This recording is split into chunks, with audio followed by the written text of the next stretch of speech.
Right, hello, good morning, and welcome to the show. This is Good Morning Ghana live on Metro TV. It's a Thursday, the 13th day of June 2024. By His grace, we're live and we're here with yet another edition of the show. Our gratitude go to the Most High God for the rare privilege of being alive and, of course, the opportunity of having another conversation around the top stories making rounds here in our dear Republic. I'll let you into our panel for the morning's conversation shortly. But let's take a look at the front pages of our newspapers. Daily Graphic. Purge toxic political space. Afenyo Makin urges media. I hope that you would also stop the toxicity in Parliament.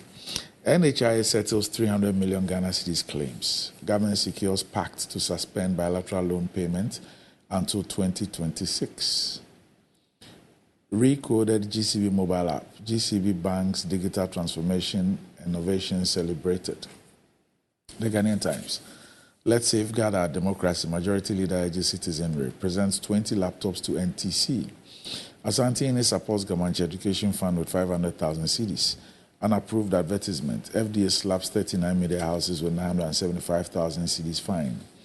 Dr. Bawumia needs time to name running mate. Oswajima advises NPP supporters. Daily Guide. NDC kicks against free SHS bill. Gamanche leads Clean Accra campaign. Show business model. DPP dares Nam1. Otumfo Lords Bawumia, you are respectful and humble. A new crusading guide. Stop pressurizing Bawumia to name running mate Akma Oswajiman. A Blackwell's haggling coat noise exposed over sale of snake shares in hotels to Rock City. Otumfo commends Bawumia's humility. Supports presidential bid with prayers. Cocoa Board makes huge profit in 2023. Ghana reaches agreement with official creditors. NPP denounces acts of violence and intimidation, urges parties to uphold peace in electoral process. The Insight. 8 months into Israel's genocide in Gaza, the world mobilized for Palestine. Hassan Ayariga, he says he's ready to buy ECG if government can't manage it. Fear of NDC's Nakoyo allegedly grips our Kumsin and Central Region NPP. Managing editor installed divisional chief in Ada. Looming health risk. EPA, GSA, CPA warn against purchase of American paints. The Daily Statesman. Asantini praises Bawumia's humility, says power has not changed him. Minister calls for heightened awareness in border areas. NPP faithful urge to stop pressurizing Bawumia over running mate. Ghana secures landmark agreement with creditor committee. The New Finder. 5 snake hotels cash trap. Never paid dividends despite 233.8 million cedis investment. IEA reiterates call for independent fiscal council. Inflation drops to 23.1% in May. Daily Post. Bawumia rents crowd to follow him on his 3-day tour of Ashanti. Each person got 200 cedis per day. Cecilia Dapa's ex-maid demands all investigation documents on ex-minister and husband from OSP. Minority will support the free SHS bill APAC. Minority issues a 24-hour ultimatum to government to clear Global Fund drugs stuck at Tema Port. And that's about it for the front pages. We're back shortly.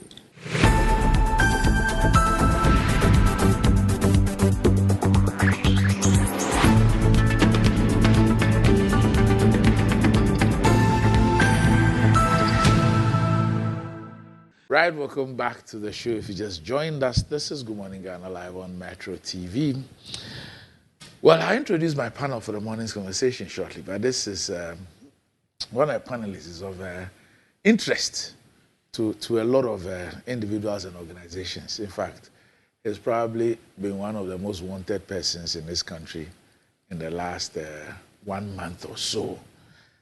He's here. We need to ensure that we have adequate security to avert any issues. But however, if you're looking for a toothpaste that will take care of all the family and save you money, the recommended family toothpaste is KEL 360 toothpaste. It's approved by the Food and Drugs Authority. KEL 360 toothpaste provides you and your family with all-round dental protection throughout the day with freshness.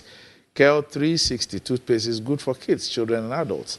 Let your family be a proud family when they step out by constantly using KEL 360 toothpaste.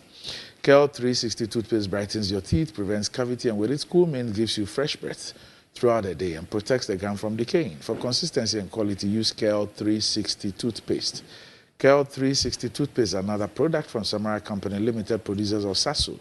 It's available in all supermarkets, malls, and provision shops. You can call Samurai Company on 0246 864 798. KL 360 toothpaste. Happy smile. And enjoying the fruits of your labor is as important as enjoying the mansions of your labor. The pains of climbing the stairs when not exercising could be challenging irrespective of your age, but worry no more. Lifts and elevators have got you covered with the best portable American pneumatic vacuum elevators on the market today. It's a simple, self-supported elevator for both homes and offices, and guess what? It can lift your goods too. Wheelchairs can fit in, and they come in 3 custom-made models. It's affordable and can be installed within 3 days. Visit Lift and Elevators at Sakumono, or just call them on 0200-535-515 or send a mail to elevatorsgh@gmail.com for consultations and the best solutions in easy vertical movement. Okay.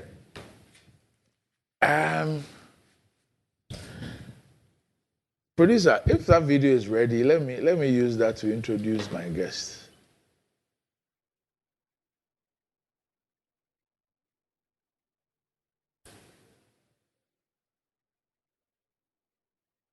Okay, all right. Okay, so it's a wet Thursday morning, and I am bothered, by the Klotekole constituency on one side, and then the Ayawaso West Wogon on another side, and then Lejo Kuku on one side. But there is a man so wanted in the Lejo Kuku constituency. I have found him this morning, and I don't know why, but I'm sure that his advisors asked him to wear a Black Star jersey, believing that perhaps can influence something on the show this morning. But he's here. He would answer all the questions, especially what he has put me through in the last few weeks. He's the Honorable Minister of Health and also the NPP candidate for the Lejo Kuku constituency. Dr. Bernard Okoboy is here on the show. The wanted Dr. Okoboy. Doctor, good morning. Manje. Oh, mbe mami mfoye. Eh? Oh, mbe Ghana mfangwe. Bojigbe. Oh. Mane boli me you wa. But let me say a very good morning to all your viewers. Especially I want to Ket Okriku. Is it Mante? No. Ket Simeon Okriku. Simeon. His last name is Simeon Okriku. Simeon hyphen Okriku. Wow. And I'm impressed with the trend of events now at the Black Stars. And to your good self, ESCO member, no, Manche, you have to be on that committee for long. And it's one of the matters I'll take seriously at the government level. What has government got to do with ESCO? Oh, we won't contest elections.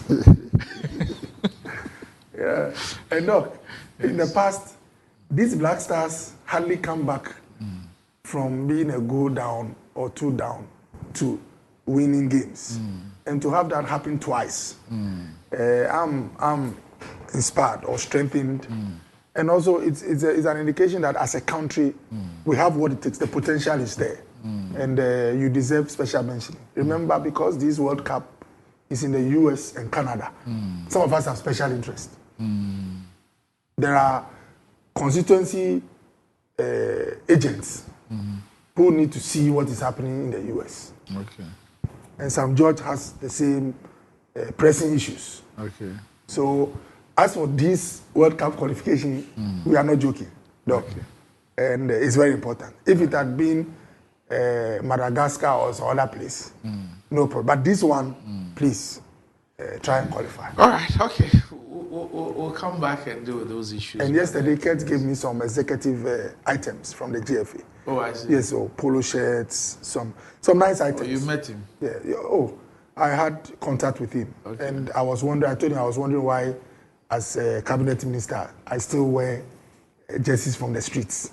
I see. Yeah, so this is original. Okay, you are privileged. Yes. Anyway, okay. Also with me on the show this morning is a man who's has been looking like a military general this morning.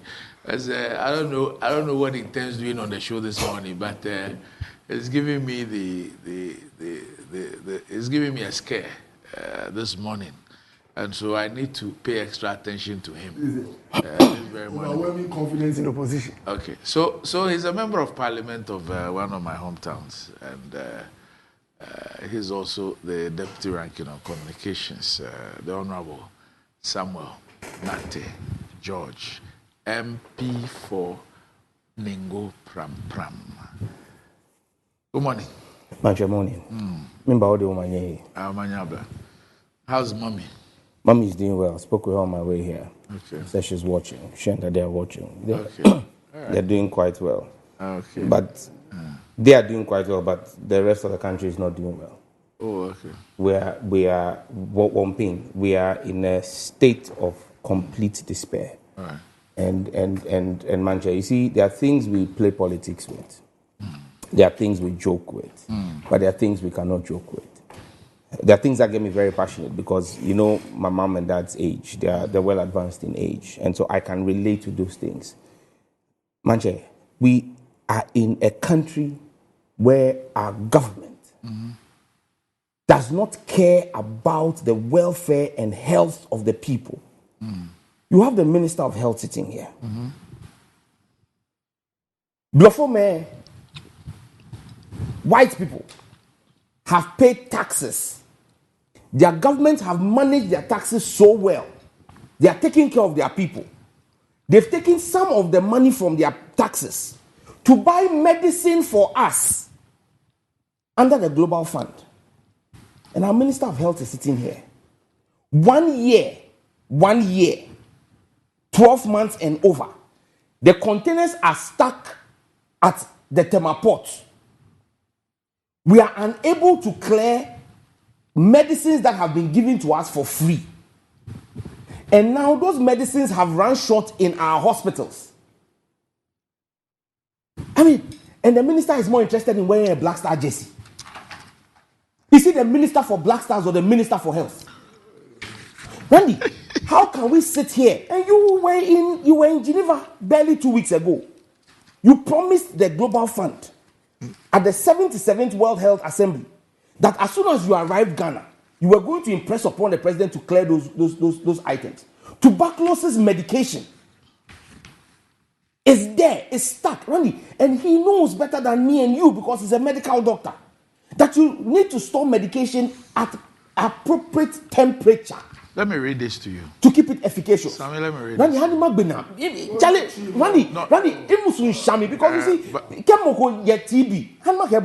If somebody has TB and the person is taking medication and you stop and break giving the person the medication, the person then develops a resistance to the medication and has to move to a class 2 or class 3, which our government doesn't even import, So which is more expensive. That's why I said, let me read this to you. Charlie, this country. The Ministry of Health has refuted claims that the locked up containers from the Global Fund at the Tema Port contain essential drugs for tuberculosis and HIV/AIDS. This comes in response to concerns raised by health-focused civil society organizations regarding threats by the Global Fund to halt funding and donations to Ghana if the containers are not cleared from the ports. Despite assertions from the CSOs that the drugs are decaying at the ports, the Health Ministry's Public Relations Officer, Isaac Ofeba, maintains that the containers actually hold mosquito nets and not TB drugs.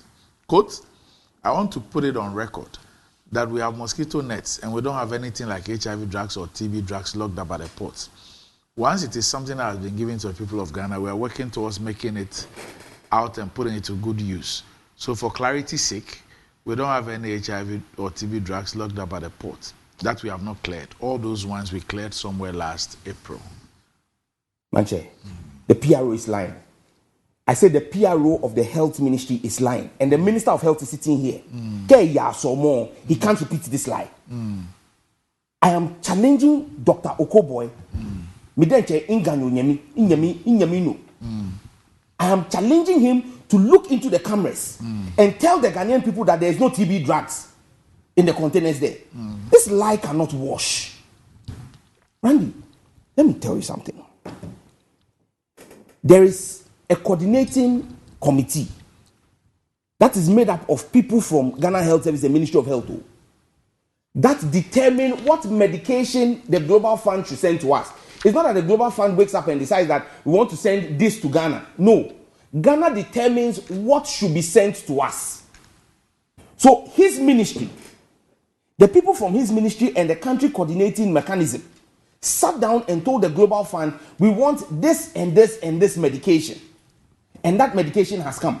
But like I said, Oko cannot deny that there is TB medication in there. In fact, Randy, I have just shared with Annie my proof and evidence that in the containers at the port, there are TB medication there. I've sent it to Annie. Annie can put it on the screen. I have the bill of lading, which includes the medication. You know, the bill of lading will specify what is in the container. I have shared with Annie. She can put on the screen. The PRO says that's what they cleared in April. It's a lie. There's still some there. It is still there. And Randy, wait. Have the rains not started? We have. When the rain starts, one of the biggest challenges Ghana faces is an increase in surge in malaria for pregnant women and children under 5. So let's even assume, for the sake of this conversation, let's just assume that it is mosquito nets, treated mosquito nets in there. Who asked for the treated mosquito nets? Is it not the Ministry of Health? They asked the Global Fund for the treated nets. The treated nets are supposed to have been distributed to pregnant women and children under 5. These are part of the most vulnerable group of people. That's it on the screen. That's the bill of lading. And I'm challenging them to deny it. So you have a country where our pregnant women, you don't even have beds for them. To protect them, the Global Fund has taken the taxes of other people to buy this treated nets and sent them to Ghana. And Okoboy, as Minister for Health, has sat aloof. And pregnant women are going to get malaria infection. Children under 5. Malaria is one of the top 2 killers in Ghana. Causes of mortality in Ghana in children under 5 and pregnant women. Malaria. And the things, even if it was just treated nets, what excuse do you have? Randy, look, we are supposed to do counterpart funding. The drugs are $45 million worth of medication. Counterpart funding is supposed to be 15% because Ghana, again, is a signatory to the Abuja Declaration. The Abuja Declaration is a declaration where member states have agreed that we will spend 15% of our national budget, 15% of our national budget on medicines or healthcare, on providing healthcare, 15% of our national budget. Now, Ghana is in arrears $33 million. Randy, the counterpart funding, they are not saying bring the money and give it to the people at Global Fund. No, they are saying that counterpart funding, Global Fund is bringing you medicines.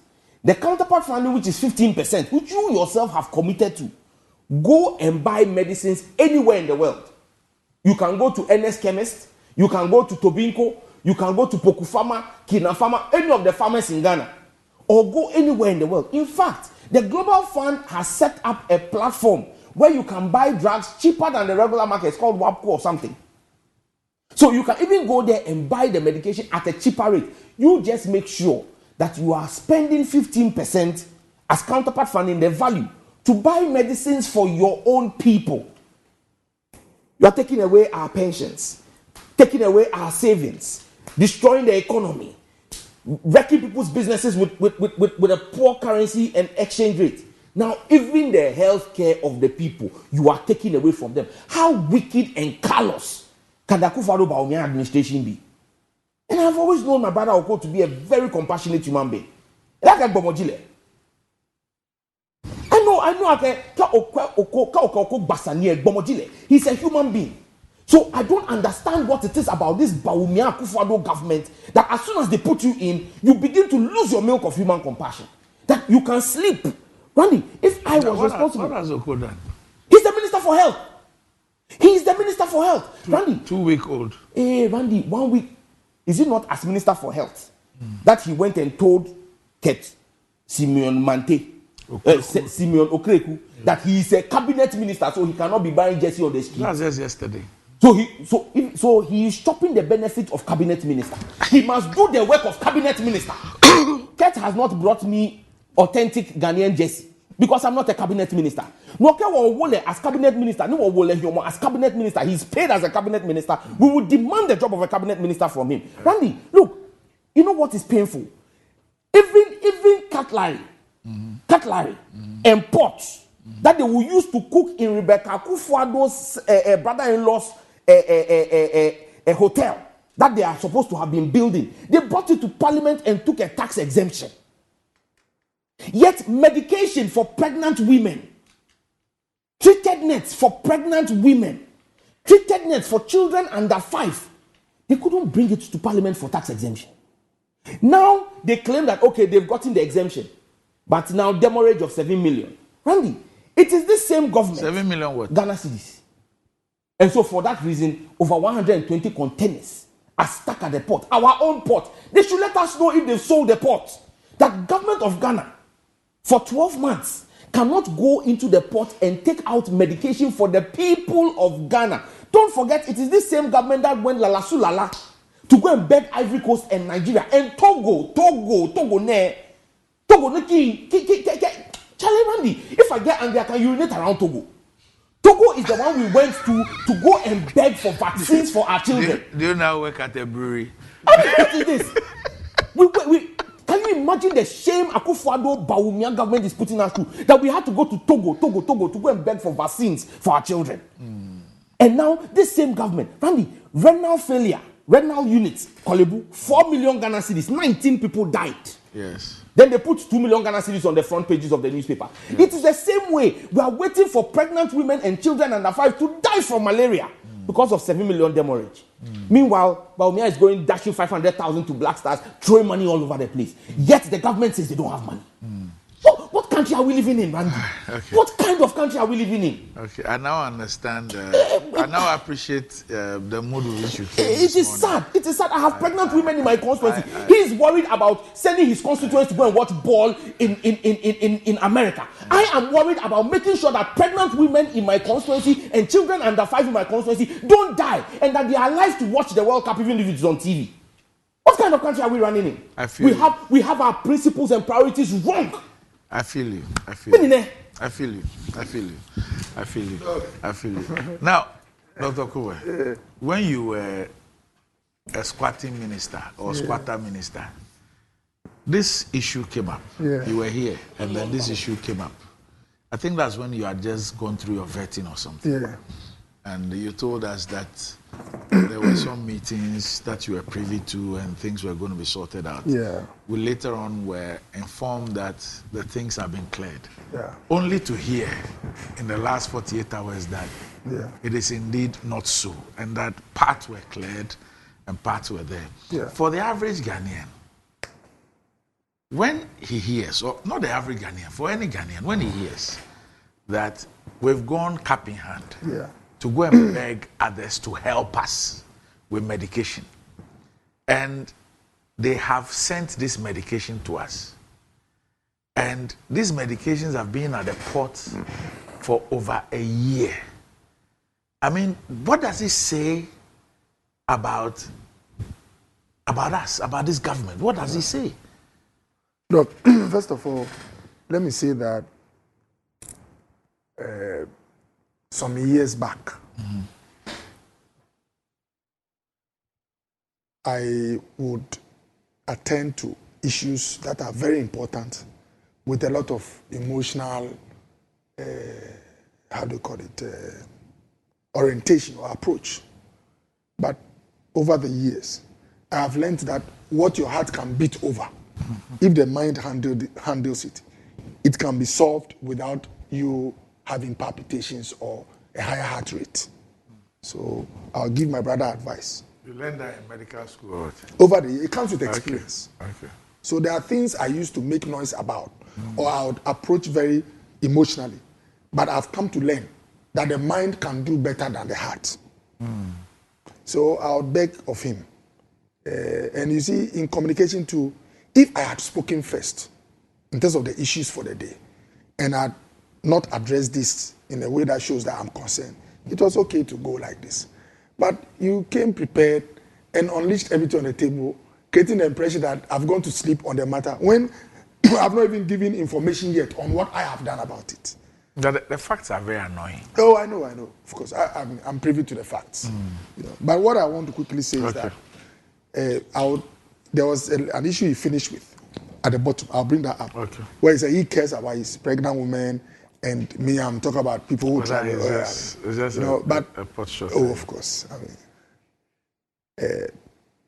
I brought businessmen together to buy a new ambulance at about $90,000. I did it because I've seen pregnant women struggle to even get transferred to reach. So action is more powerful. You know, so, that's the kind of person I am. I've not lost any part of my heart in these politics. Doc, let me start by saying that the PRO's information is not accurate, and it's not to undermine his work, but it's because in dealing with this container thing, it is dynamic. So you have containers at the ports. You go to finance, they'll tell you, okay, take these cheats. These cheats will now allow you to clear 80 containers.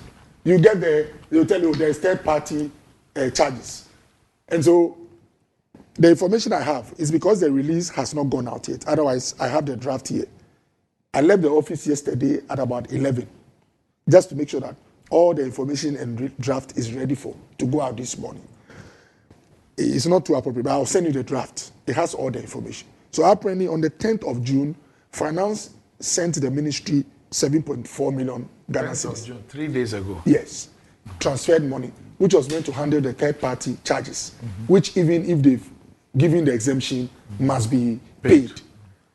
And so when I called them 2 days ago, what they told me was that, Doc, although the money has come, government has a give me system that used to pay for such things. You can't go and say, take the money.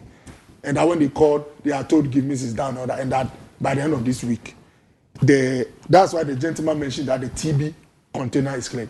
In fact, the draft that will come out, the containers that contain medicines are 3.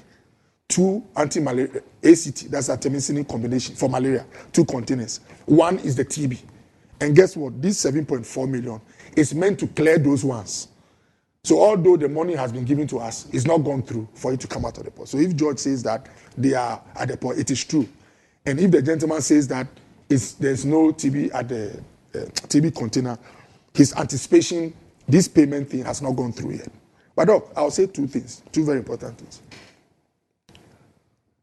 We, as a ministry, I insist, we are better than what we have experienced with these containers.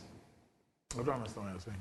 The Ministry of Health, in terms of the personnel there, and the potential the ministry have for Ghana, Ghana's Ministry of Health, is way better in terms of capacity than what it has witnessed over the past 1 year with these containers. What I mean is that we could have done better. Okay.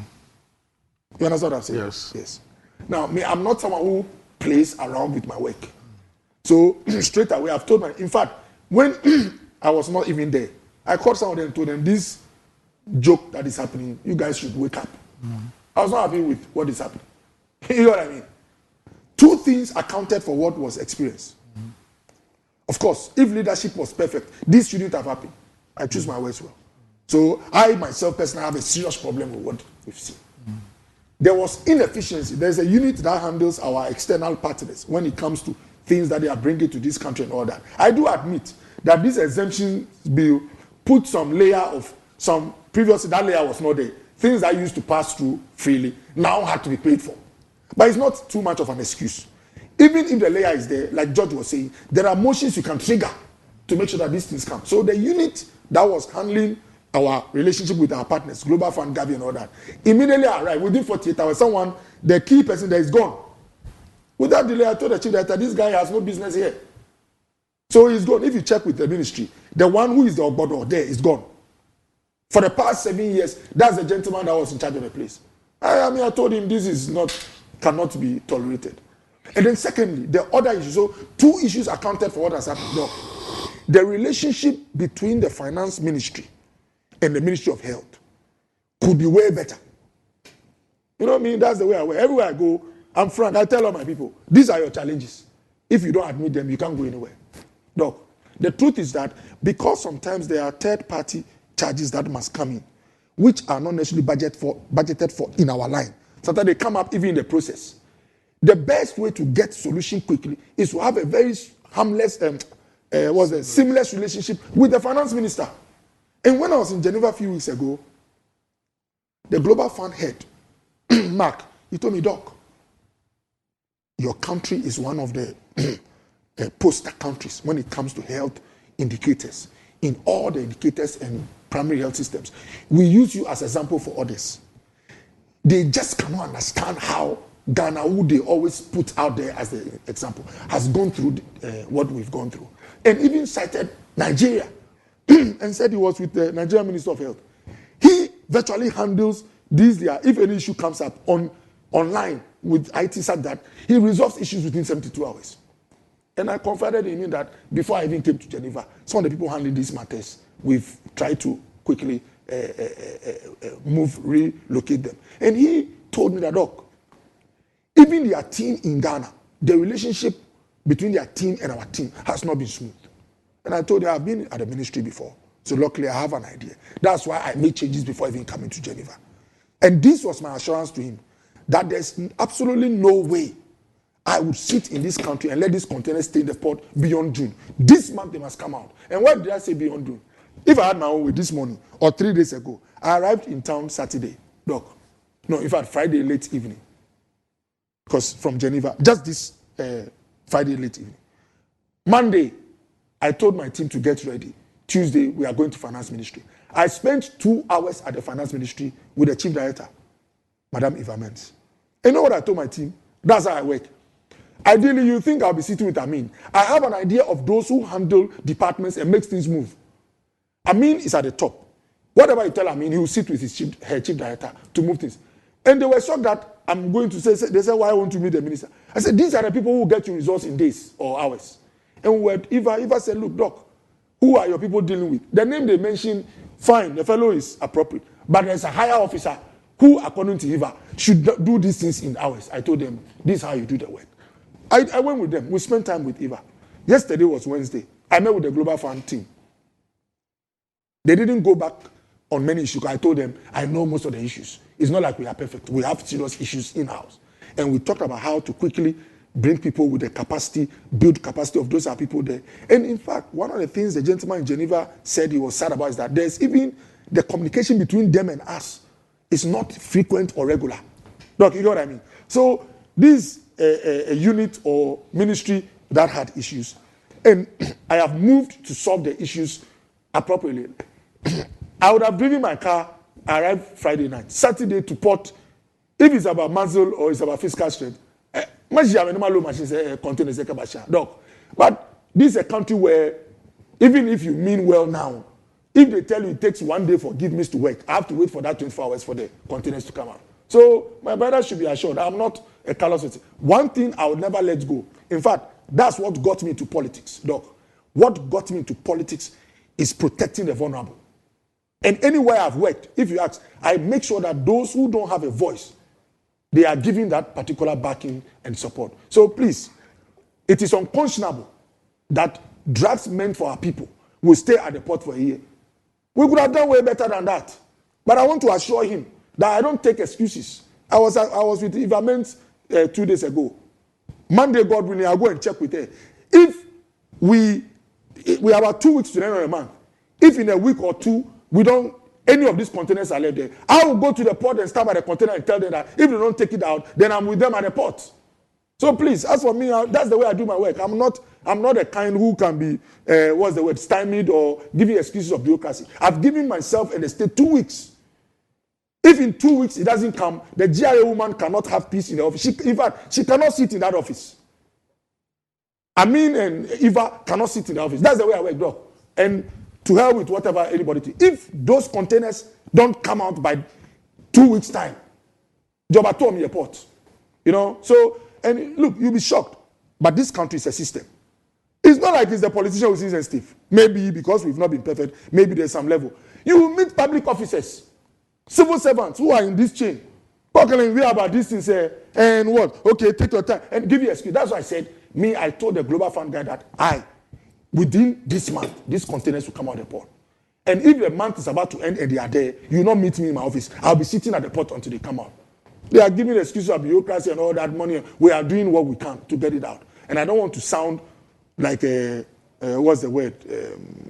Like a communist or like a Mokoniya Basabasa. No, you're pointing at me as a communist? No, it's just my hands, you know. No, gesticulation gone wrong. Exactly.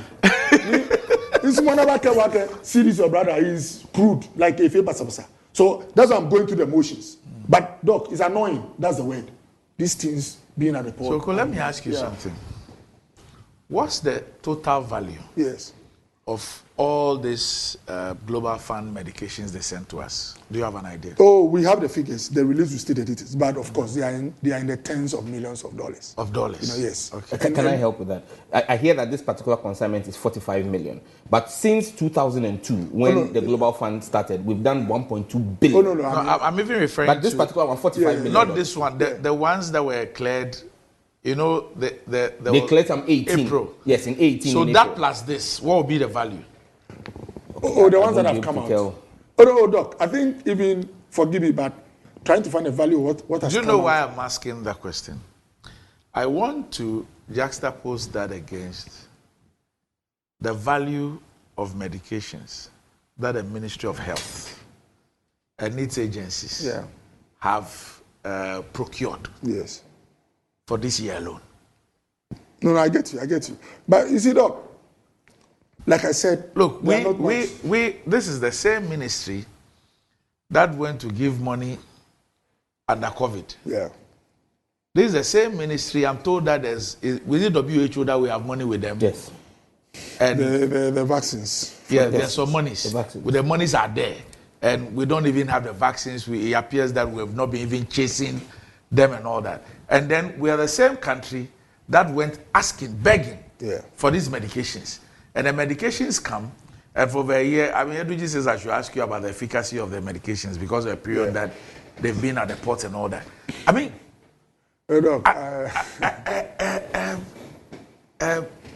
Oko, it is probably only in Ghana that this will happen. Yes. And people will still have a job. But someone even suggested that those who were heading that unit deserve even more than relocation in terms of what should happen to them. I will even go beyond there.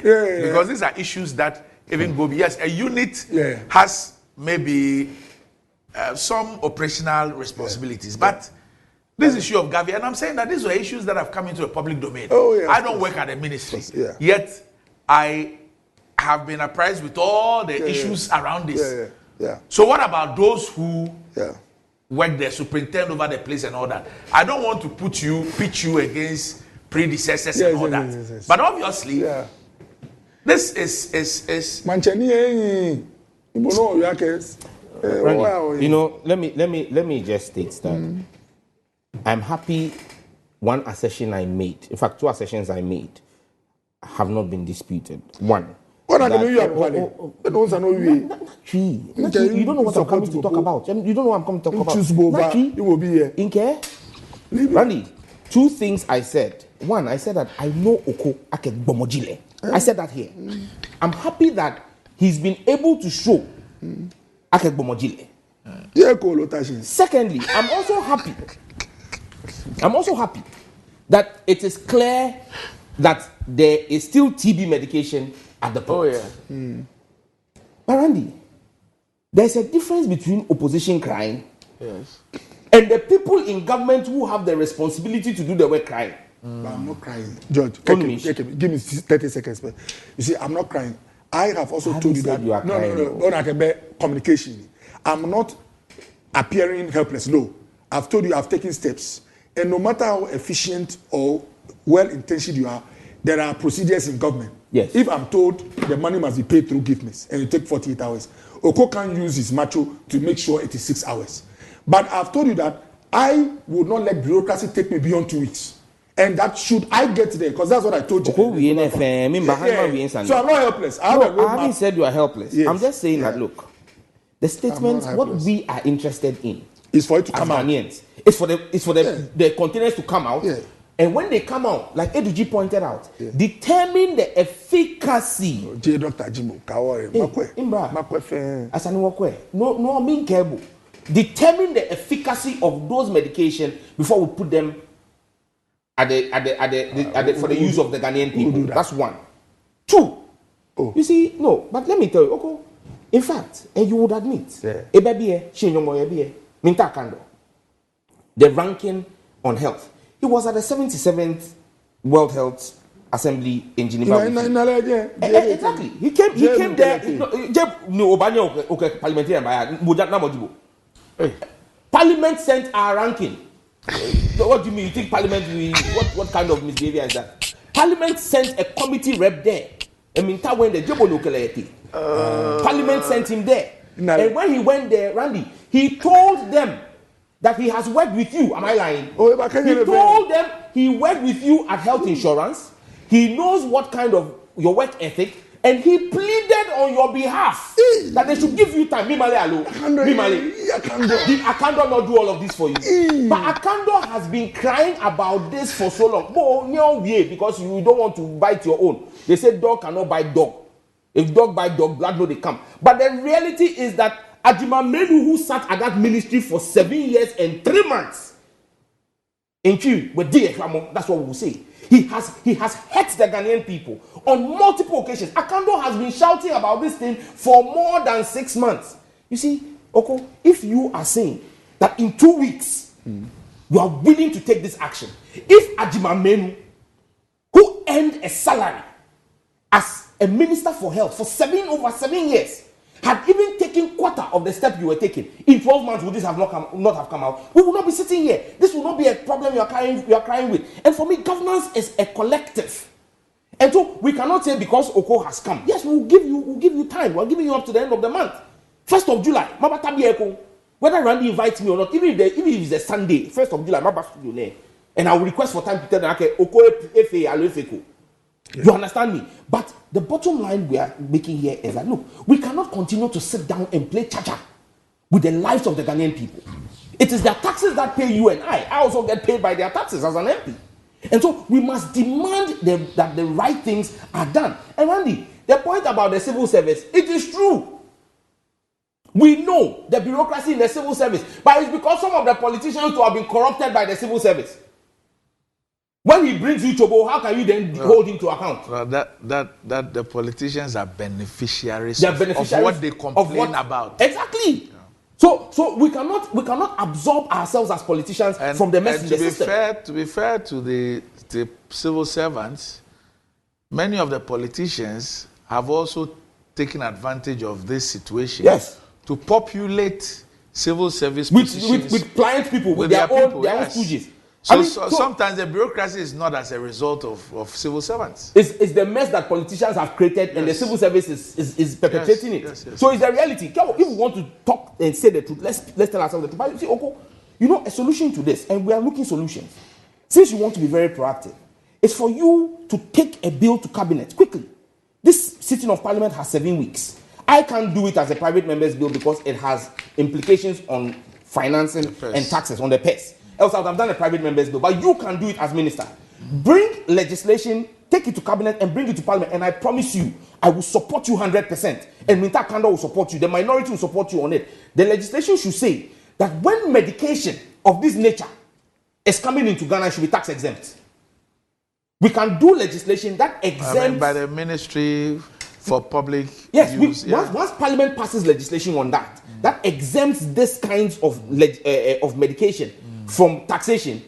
Anytime it arrives, all you will do is write to GRA and the Ministry of Finance and quote the law. But Sam, you understand? Because Randy, you know why? Yeah. Because else every time Global Fund sends us medication, he will have to go through this hassle of now writing to finance, for finance to come to parliament for exemption. Sam, hold on. When we make the request to the Global Fund, Yes. the Global Fund accepts the request, Yes. and the Global Fund decides to send us. Yes. There is communication between us and them. Yes. We know proud That this to is these coming. medications being put together and even shipped, loaded and shipped. We know. Yes. We know when these things are expected to arrive in this Yes. country.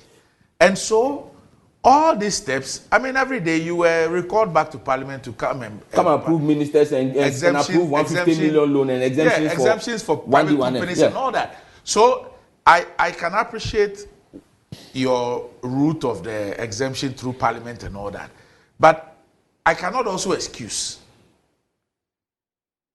how come we are unable to, act on these things. Yeah, Randy, it's inexcusable. And I agree with you that from the the alacrity with which we can process 1D, 1F exemptions. Yes. In The fact, the president can call the leadership of parliament, both minority and majority, to lobby them. President Akufo-Addo called Atu Forsen and Kwame Afenyo-Markin and the whole leadership to Jubilee House to lobby them to pass their exemptions, their approvals for 1D, 1F. So that meeting that they said was national interest and yes, it was the president begging them that they should allow so these were the exemptions details. to go. Yes. It was about exemptions. So ask yourself, why is the president 6 months to leave in office lobbying for us to give exemptions in billions of dollars to private companies? All right. Meanwhile, it's not just Global Fund. UNICEF. Yes. UNICEF is also facing the same challenge at the ports. Medication UNICEF is bringing in for children for free. No way kapot there. It's not just Global Fund. Is that correct? Oh. There's a UNICEF one too. Yes. Oh, I think. In fact, if you read the statement signed by Mr. Otson, the acting chair of the country coordination mechanism to the president, he states it in there. Madok, you see, because of that law that we passed on these exemptions, most things that have to do with even partner agencies like JICA from Japan, Danida, things that used to pass without some obstructions. Now, because it's a law, at many places, so they bring it to attention. You be there, and then let's say whole hospital write to you that they have something from, let's say, Japan for some project, but it's been caught up in this third stuff. So that's why I was suggesting the legislation, because so the legislation would then exempt medical interventions, because those are critical. But all those public hospitals, they are under the National Health Service. Ghana Health Service. Yes. Now, shouldn't there be a system which says that for all these hospitals, immediately you trigger this or this happens, you should communicate to us so that we... you see, I can understand the shortcut you're looking at, but I also don't want to excuse... Yeah, in fact, I agree with you, because yesterday, 3 days ago, when we met Eva Menz, she eventually told us that, look, despite this law, if the units are working seamlessly with them, some of these things can still be dealt with in time. Because the letters can be triggered. Just that, doc, that's what I said. Do you know why I asked you about how the value of drugs you import as against this? Because when it comes to the ones that you are procuring with money, you don't have these problems. So you had some intention behind the question. Yes. Oh yeah, are we professional journalists? Okay, all right. Doc. Public interest strategy. So, doc, that's so. And look, I've said it. Most places that I've worked, public sector, Kolebu Health Insurance, you have to police the chain, the system. Yeah. And that's the way I do it. If you sit and say, "Oh, I've done my job," sometimes the thing gets locked up in one particular unit, and it's not every unit that has a politician. No, you get what I mean. So I agree with you on this. That even within Ghana Health Service, who is talking to that hospital in, let's say, Kwadaso, to make sure that if someone is giving them an ambulance, they write in time to the Ghana Health Service boss, who would prompt me so that we trigger the appropriate letters. All these things we worked on. But like I said, our potential is way better. Capacity is way better. We could have done way better than what has happened in the past. And it has served as a platform to put in place. And I told the Global Fund that there is absolutely no way any commodity should even witness a quarter of what has happened to this. And look, that one I'm going to. And by the way, I'm with George. If within 2 weeks anybody tells me stories, myself, I'll be sitting at the port myself. Call you, tell me. No, I have to. Let me go alone. Okay, if I go there, then Mr. President will know that his son is sitting at the port, and will ask them why are they kept there. Maybe that's what will let whoever is in charge of whatever know that we mean business. So I'm with him. Okay, so our revered uncle, Dr. Nyao Tamaklo, they sent a text. It says, Honorable Dr. Okoboy, I wish your wonderful presentation on the television this morning would have been done a year or two ago. I'm glad you are cultivating the culture of resignation. Congratulations. Thank you. That's talk with Dr. Nyao Tamaklo.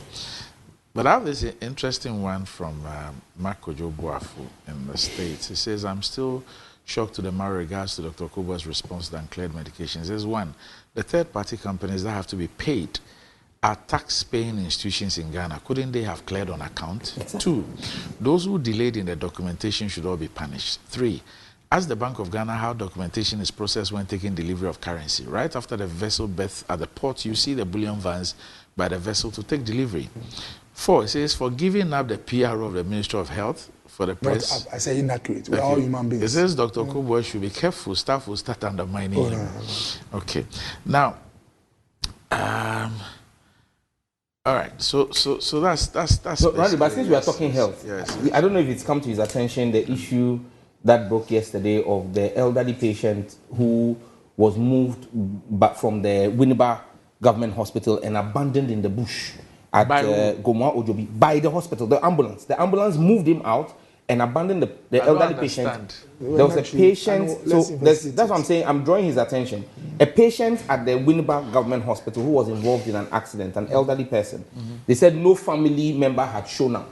No ambulance and came and dumped him at Ojobi in the bush, and the person has passed. Let's investigate it. So that's why I'm drawing your attention to it. Oh, you heard about it? No, I have not. Okay. So I'm drawing your attention to it. UTV carried the story with the picture of the dead person and the response from the hospital. So please investigate. Look, to Chumbuafu, he's the one, or your guy, not the US. Yes. You know what we have? He does well. The culture we have to develop in this country is that when we are working, we have to be candid with ourselves. True. No institution, even in the US, would always get everything 100%. Yes. Especially when a thing is evolving.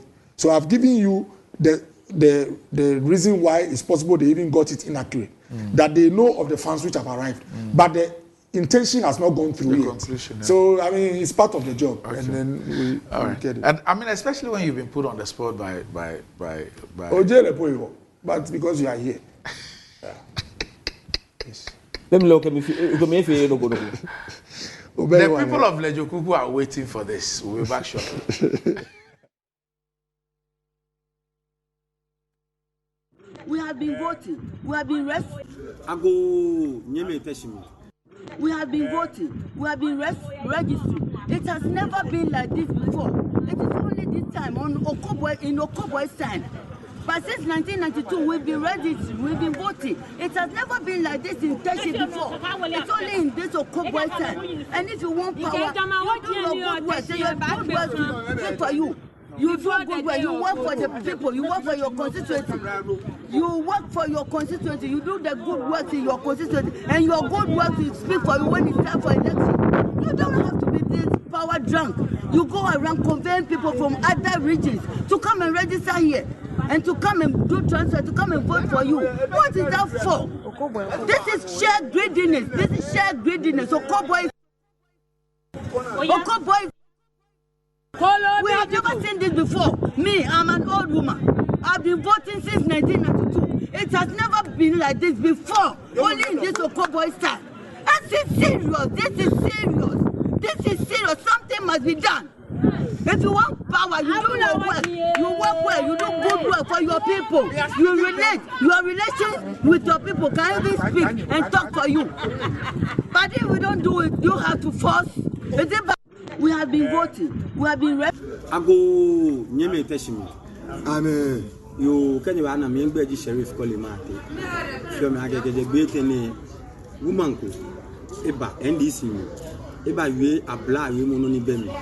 Ye shiba mi mini wo ni mi we anukwale pe mi no ni ba registration center gidigidi ni ba ajenfin NDC bi jimeni keba malango gbe ake keji obayin mankono no na 6 months ke ya oye egbe no transfer o vote keba nurses ni level 200 na mi yeteshin wole ke NDC bi ni jo NPP bi ni jo wole shimeji gbejo amimba ayiku nyemi atobi ke ashi Stanley ami asa mi na age amkaba ni wa bi amage mi ne wa mi ge me akaba ne fewe mu na ate malete ya wo nyemi nuego woni age ibana ajile mali ete ya wo nyemi nuego woni age ibana ajile ne twa woni wote je assistant ni no twamale age ekwese ne ba ni ga mi fe amge wanu mami na we video mi age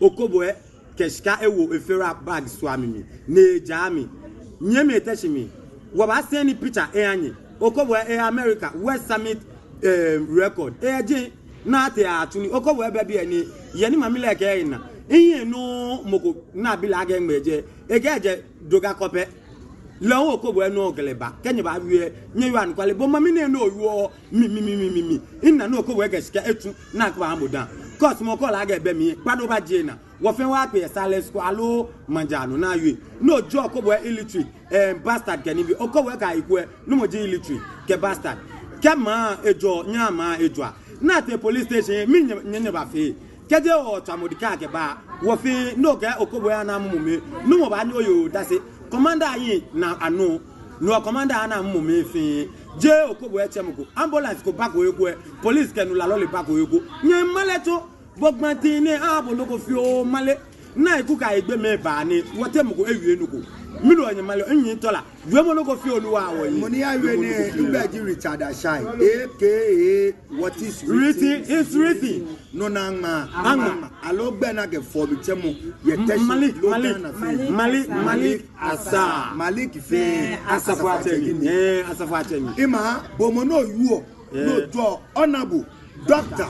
Bernard Okobo aka Sankofa all the way. Boo.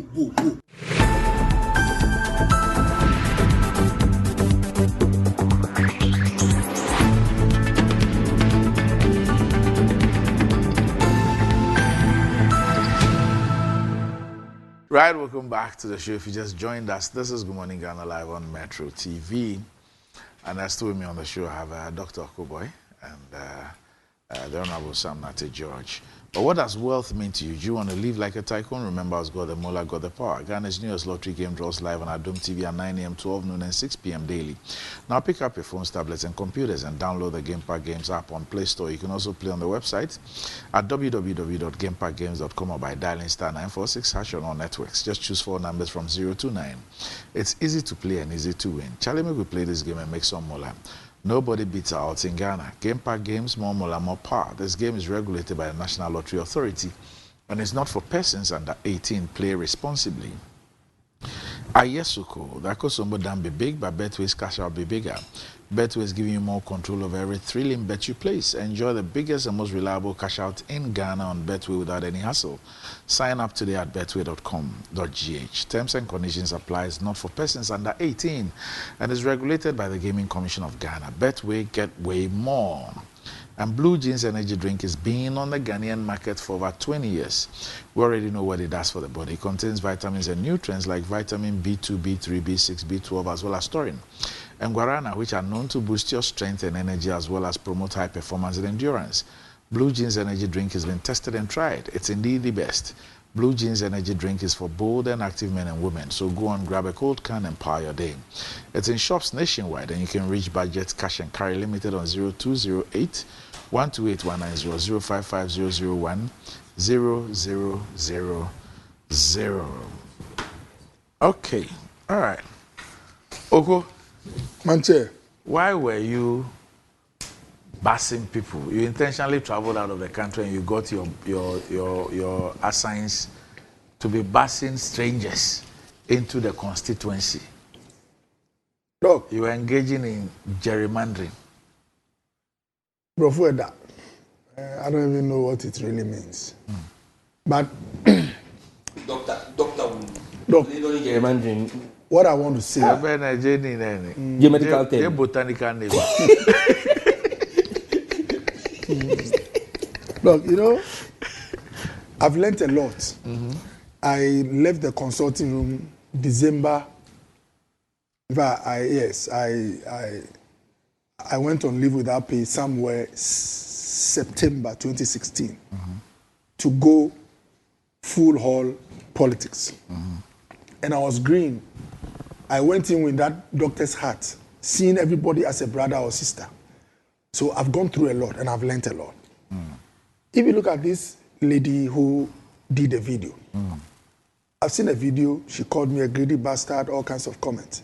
But over the years, I've learned that in politics, insults is even the least of one of the things that you go through.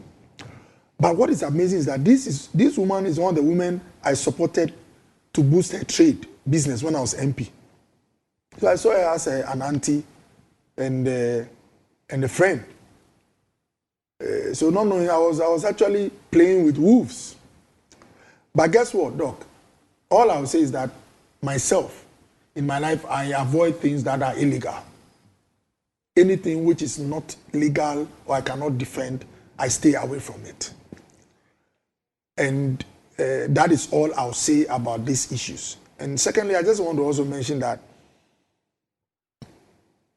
after going or participating in 2 general elections,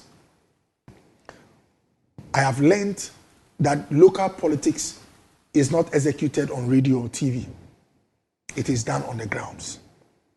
And the woman made comments that now they are under pressure and all that. Obviously, my job is to work hard so that you as my opponent, you can feel the heat. But I'll not deploy illegal stuff. Guess what? Sam George is here. My brother is a politician. Political parties identify people who are who qualify to transfer their votes. If they realize that there are any impediments in their way, sometimes even when you have not been approached, you offer yourself to facilitate the process with the hope that the facilitation would maybe some way, somehow convince the person who is transferring to help you. Like these nurses they mentioned.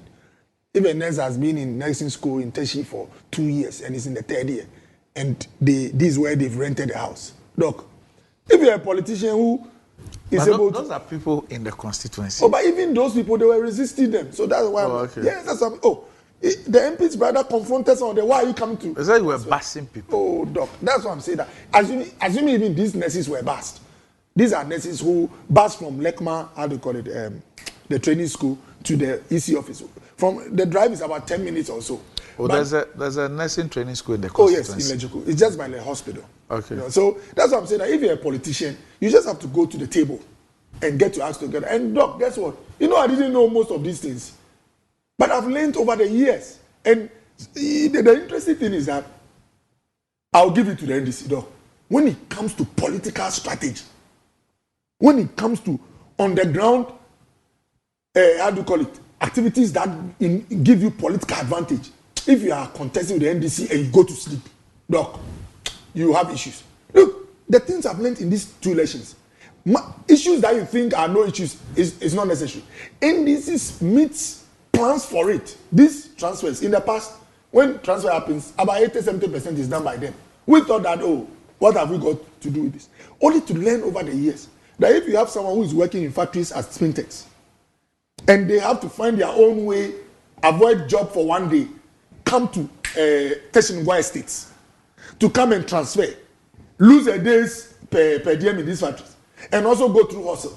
Doc, if anybody identifies them, tells them, oh, I have a Toyota Ace bus for you, come and sit in, and give them 50 cedi for lunch that day, Doc. Whilst we are waiting for December 7th, that strategist who use this approach, 80% of all those people, even if you meet them in the course of the year, are likely to go for the guy who did all this hustle, went through this motion. I didn't know all these things. So all I'll say is that I'll not go into details here, but I've learned over the years that it's not only December 7th that accounts to what will happen to you. And you'll be shocked. Some of these things, I even learned them from NDC people. It be people who have a good relationship with me. One guy asked me, what are you doing about this? I was like, what is necessary? He said, you think it's December 7th that determines your fate? So no, all I want to say is that the woman is actually disturbed because things that they were very good at, I have learned. And now they see me even, you know, in fact, one of them actually said that, hey, me no or no. So the only problem they have is that in their own calculation, whatever they've done, I am a step ahead.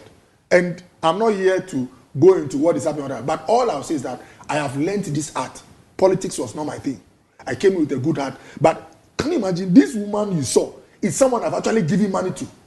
The last time I told this one, I said it to my party people that look, it is only in politics that I came to learn that someone can actually help you and you go out and insult the person you're working with. I told her I never knew it could happen in this world.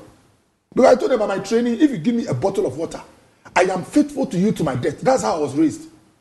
And someone told me that, Master, those hospital in the so that's how green I was. This woman is someone I gave loan, cash support. Yeah, but it doesn't mean that when you are engaged in wrongdoing, you don't get it. But my point is that even if I were her, she'll call me, that dog back. In fact, you know, this lady called one of my trusted aides. It's like a brother, my bodyguard. And said, oh, Rasta, tell your turn. And my boss was like, what do you mean? You go out to Koba, you think I'm a friend. Get up. And you know why he called him? Because we live like a family. So, look, dog, politics has taught me a lot. If I show you my phone, there are people that I save their names that I add my brother. Even in the contact too. In your mind, bra. Dog, those who have hurt me most in my life are those people that I saw as people close to my heart. So this game, all I'll say is that you don't talk much on radio and TV. You keep focused and make sure that you learn. It's an art. And I'll confess that this game, they were champions of it. Which game? The transfer? No, the art of knowing which areas people qualify for the transfer and facilitating. And I gave you the example of the sprinters. The guy told me that, look, they don't have what do. If they miss a day's earnings, there's nothing. So if you sit down and our people go and give them even 20 cedis to eat, the chance of they voting for our people is 80%. Look, I get what I'm saying. And luckily for me, in my politics, I don't do much of NDC and PP. Me, I relate based on the relationship. So there are NDC people who, even look, some of their patrons, big patrons. Weekends I play soccer with them. We are like a family, although they are holding position in NDC. And it took my people to remind me that, or to point out that, this guy is a patron, this is a champ. I don't even know. Could you imagine if you ask me to list NDC executives? I don't know. In my politics, I don't put much emphasis on who is an adversary. I believe that reach out, engage in good acts, and it will bring you hearts. That's how I've done my politics. But doc, their own people are teaching me that, doc, apart from good heart, there are a few things in my lane. Oh, Nika say money, doc. And that's all I'll say. Sam, it appears that this year's transfer has been so problematic. Why so? And there are people who have also raised issues about the length, the period of the transfer. Some claim that it's never happened. I've not done the research yet. It's become such a. I don't remember the last time that transfer of votes became such a big deal in this country. Randy, the reality is the MPPs are where they are losing the election. Their own research shows them that. And for them, they feel that the only way out of this is to win a parliamentary victory. And so what they've done is focused on seats that were marginally won and seats that were lost by a huge margin. Now what they're doing is they're going into seats that were lost by a huge margin. So you come to a place like Ningo Pram Pram, where the margin of victory in 2020 between myself and the MPP candidate, or John Mahama and Nanado, was about 30,000 votes. That was the margin of victory. They come in there and try to give 100 cities, 200 cities to people to move their votes to a constituency where maybe the margin of victory was 800, 700, 1,000. With the thinking that if they're able to move 2,000 people into such a constituency, they'll be able to flip the constituency. And you have an electoral commission that is so biased that what you've been told is the truth. We've never had a transfer period that has gone beyond 7 days, as far as I remember. This time we've done 15 days, we're doing about 15 days or more transfers. And you can clearly see the calculated attempt. Yesterday, our boys had to trail a vehicle all the way from Ablekuma, sent all the way to Adenta because they wanted to transfer votes. I mean, Randy, the busing of people left, right, center. Look, I can give you an example from my constituency. Yesterday, and I've served notice that we're going to suspend that person from the party. I'll be writing to the General Secretary of the NDC today. A branch secretary in my constituency took contract from the Sege MPP candidates to transfer people from my constituency to Sege. Hey. I'm telling you. Huh? Yes, he confessed yesterday. After we challenged yesterday, we went and stopped the people in Sege who were moved from Old Ningo and New Ningo. And they were bussed by a branch secretary. And he said, oh, it's a contract. Over with 30,000, no few can work. Yes. That I'm winning by 30,000, so small to this place. There's money. Of course, yes, they've learned. I mean, this is the reality. So, the MPP working in consonance with the Electoral Commission. And you remember, Randy, in 2016, you remember there were issues of block vote transfers that came up, where names were mentioned of electoral commissioners at the time, and how votes were moved block from Trobu to Medina, and you remember that? You remember we had that. Now, because they can't do those block transfers, they are paying 100 Ghana cedis and doing these things. I see, Randy, there are two issues that come up, and I saw it in 2020. In 2020, a member of the MPP in one of the constituencies in Greater Accra took a contract and transferred people from my constituency. You see, when you are doing the transfers, there is 7 days or registration, 7 days, 14 days. Every day they can move 50 people, 100 people. So if they move 50 people for 20 days, they moved 1,000 people.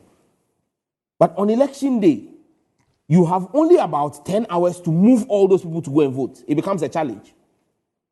And so on election day, they were not able to move the people. And now the people were stuck waiting for buses to come and carry them from Ablekuma, my constituency, to another place in the heart of Accra, and the buses didn't come. Now what those people must realize, and you see, Randy, it just speaks to the poverty in our country. The fact that the MPP, the Bawumia Akufo-Addo administration, has wrecked this economy so much that the Ghanaian is willing to sell his franchise for as little as 50 Ghana cedi or 100 Ghana cedi. So people are willing to just move their votes without caring what the consequences are. Because 100 Ghana cedi get 1 kilo rice. So, again, kudos to Oko for being honest and candid. He's not lying about it. He's engaged in political gerrymandering. He's admitted to it. That he's learned enough, and they are doing the transfers. They are doing transfers, and that the issue is that his own is more than Ayuku's own. No, I didn't say so. I was listening to you. The nurses and those as printers I mentioned are in the constituency. All those I mentioned as people who qualify for transfer are people who live in the constituency. But I gave you their social circumstances. That you have facilitated. Yeah, exactly. You know, so it is something that. So when I say you are engaged in gerrymandering, no, it says they are not for it. If they are within the constituency, it's not gerrymandering. These are people within the constituency. Now you understand the gerrymandering. You know, Randy, the guy says he's doing more than Aiku. But you see, Randy, it's a serious matter. If you come to Kaikwe North, there is Auni's place. Where she Ndokwa. It is bloody. Randy, that's the first time I saw that there are women langars. I'm telling you, women langars, they brought them from Boku. Hey. With I hear Klante, Ketu, guns and machetes. And the police is standing there, the police is not doing anything. It is like a war zone. And Randy, don't be surprised. The Electoral Commission will tell you that they are going to extend by 2 days or 3 days. You wait. But it's supposed to end tomorrow. You wait and see. Because there is a grand scheme to do this thing. But my appeal to everybody who they are giving 100 Ghana and 200 Ghana, they are transferring your vote wherever they are transferring your vote. Let them transfer your vote. But remember that 200 Ghana cedis will not take care of you for the next 4 years. Look at what these 4 years have been. Wherever they send your votes to, the presidential is one constituency.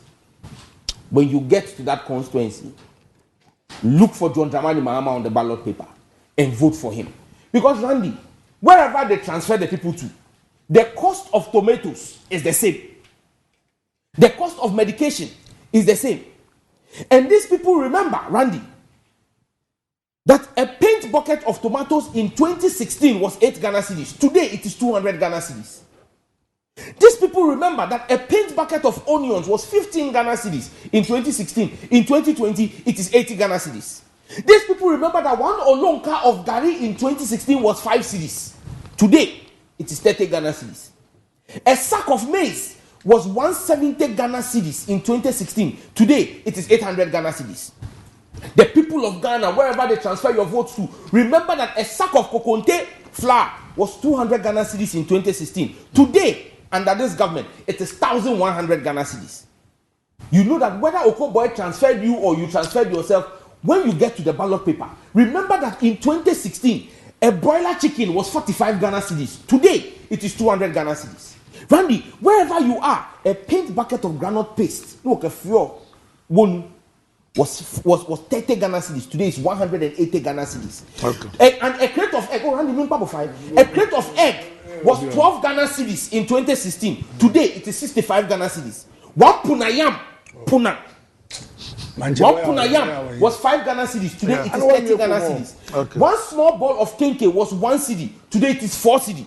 Come here, boy. Big kenke was 1 cedi, 50 pesos. Okay. It is 6 cedi. Okay. Randy, Gino rice 5 kilo. Gino rice, mimba.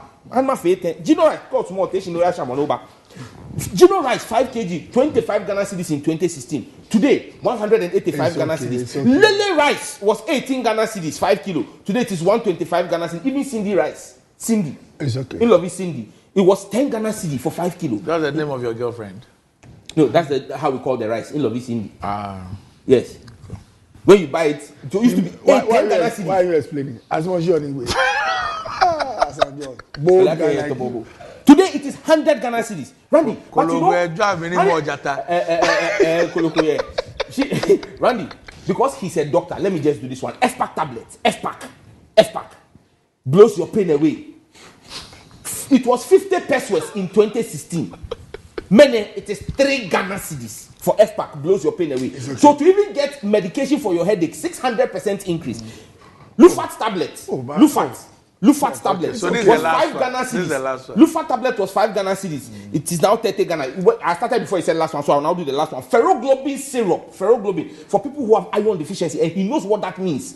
It used to be 30 Ghana cedis and Ajo Mahama. Today it is 100 Ghana cedis. ORS. Many 40 pesos. Many 2 cedi 50 pesos. Okay. Anusol cream for cocoa. Randy. Anusol cream. Anusol cream for cocoa. Cocoa Edro used to be 4 cedi 56 pesos. Many 118 Ghana cedis. Okay, ona cocoa. You need 118 Ghana cedis to buy Anusol. Okay. No. Maybe if you want the best cocoa medicine, go and look for Kojoshun Boafu. Doc, a quick one. Just to say that. Yes. For those who have diabetes. I mean, Randy, diabetes is killing people in Ghana. Live by your words. Fox cigar, which used to be 70 Ghana cedis. Many is 840 Be a man of your words. All right. Doc. Yes. So after all of this, you said I should stop. You said I should stop the quotation because I would have given you sanitary pad, for example, which used to be 4 cedis and is now 30 Ghana. But right, so despite all of the gerrymandering they are doing, people remember these prices. Okay. Doc, all right. And will vote against them. Okay. Yes. In 2016, when I was in opposition, when JM was president, there were people who were willing to take 10 cedis, 20 cedis to determine their vote. In fact, I remember that in 2016, someone sent me a text message on the day of voting. We are 10. Our vote is 50 cedis each. So for me, this politics I'm doing, all I want to see is lives transformed. sometimes the pure politicking makes us run away from the issues. When JM was president, the people were willing to take money. The question you have to ask ourselves is that how many people have we worked hard to lift out of poverty? But this issue, like, is because this government is in power. That's why things are so tough. People want to sell. If you go like that, we would always be at the same place we are. No, look, and I say it proudly. Let me ask you this: do you know Gideon Hammond? It's possible maybe I know that. You should know his face. I'm sure you know his face. Yeah. I think Gideon is a Great Accra Regional Youth Organizer, Deputy Regional Youth Organizer. Deputy Youth Organizer. It says that you're facilitating for students, you're moving students from Kolibu Medical School to your constituency. They can engage, like I said, politics is local. So me, I've learned, this is the third election. Like I said, I came for the consultant. I've learned through pain, sweat, and blood what is important and what is not. So I'm not going to argue with him. I used to do that in the past when I was green. Doc, let me state this here. Apart from the ambulance, the money I mobilized to buy the ambulance for the community, Doc, I could have used that to engage in serious buying of votes. Impacting people's lives gives me more joy as a person than pure political power. That's the kind of person I am. Yeah. Just that if you are in every trade, you must not be stubborn. You must learn those things that are essential so that you can still put out your good out there. Right. Recently, I spent about $500,000, some from my pocket, some from businessmen, to get a bus for Lekma Hospital, Doc. So, look, it's sad. And honestly, doctor, it is when someone votes for me based on my good works that I have pleasure. Doc, anyone who takes money from me or will say that, oh, Doc, it's because the last time my wife was sick, you sent me 500 cedis. That's why I'm voting for you. I cry within when I hear such things. You understand what I'm saying? But this is the country we have. We have a country where there are people in difficult social circumstances. And my prayer all the time is that people would not be hooked by some of these challenges to determine their vote. Look, Doc, forgive me, but let me add this. Some of the people in Lejokugu were told that the current MP had a filling station. He had created jobs in the community. That I have gone to build a hospital in Kaswa. That's where I've created jobs, Doc. When I don't have a shed in that community. And one person told me this was actually, people sat down and planned. What can we do to this gentleman? Randy, should I also say that people learn from you when you said your mama had hotels in Dubai? No, but you see, the point I want to make is that in this politics, people go to certain lengths.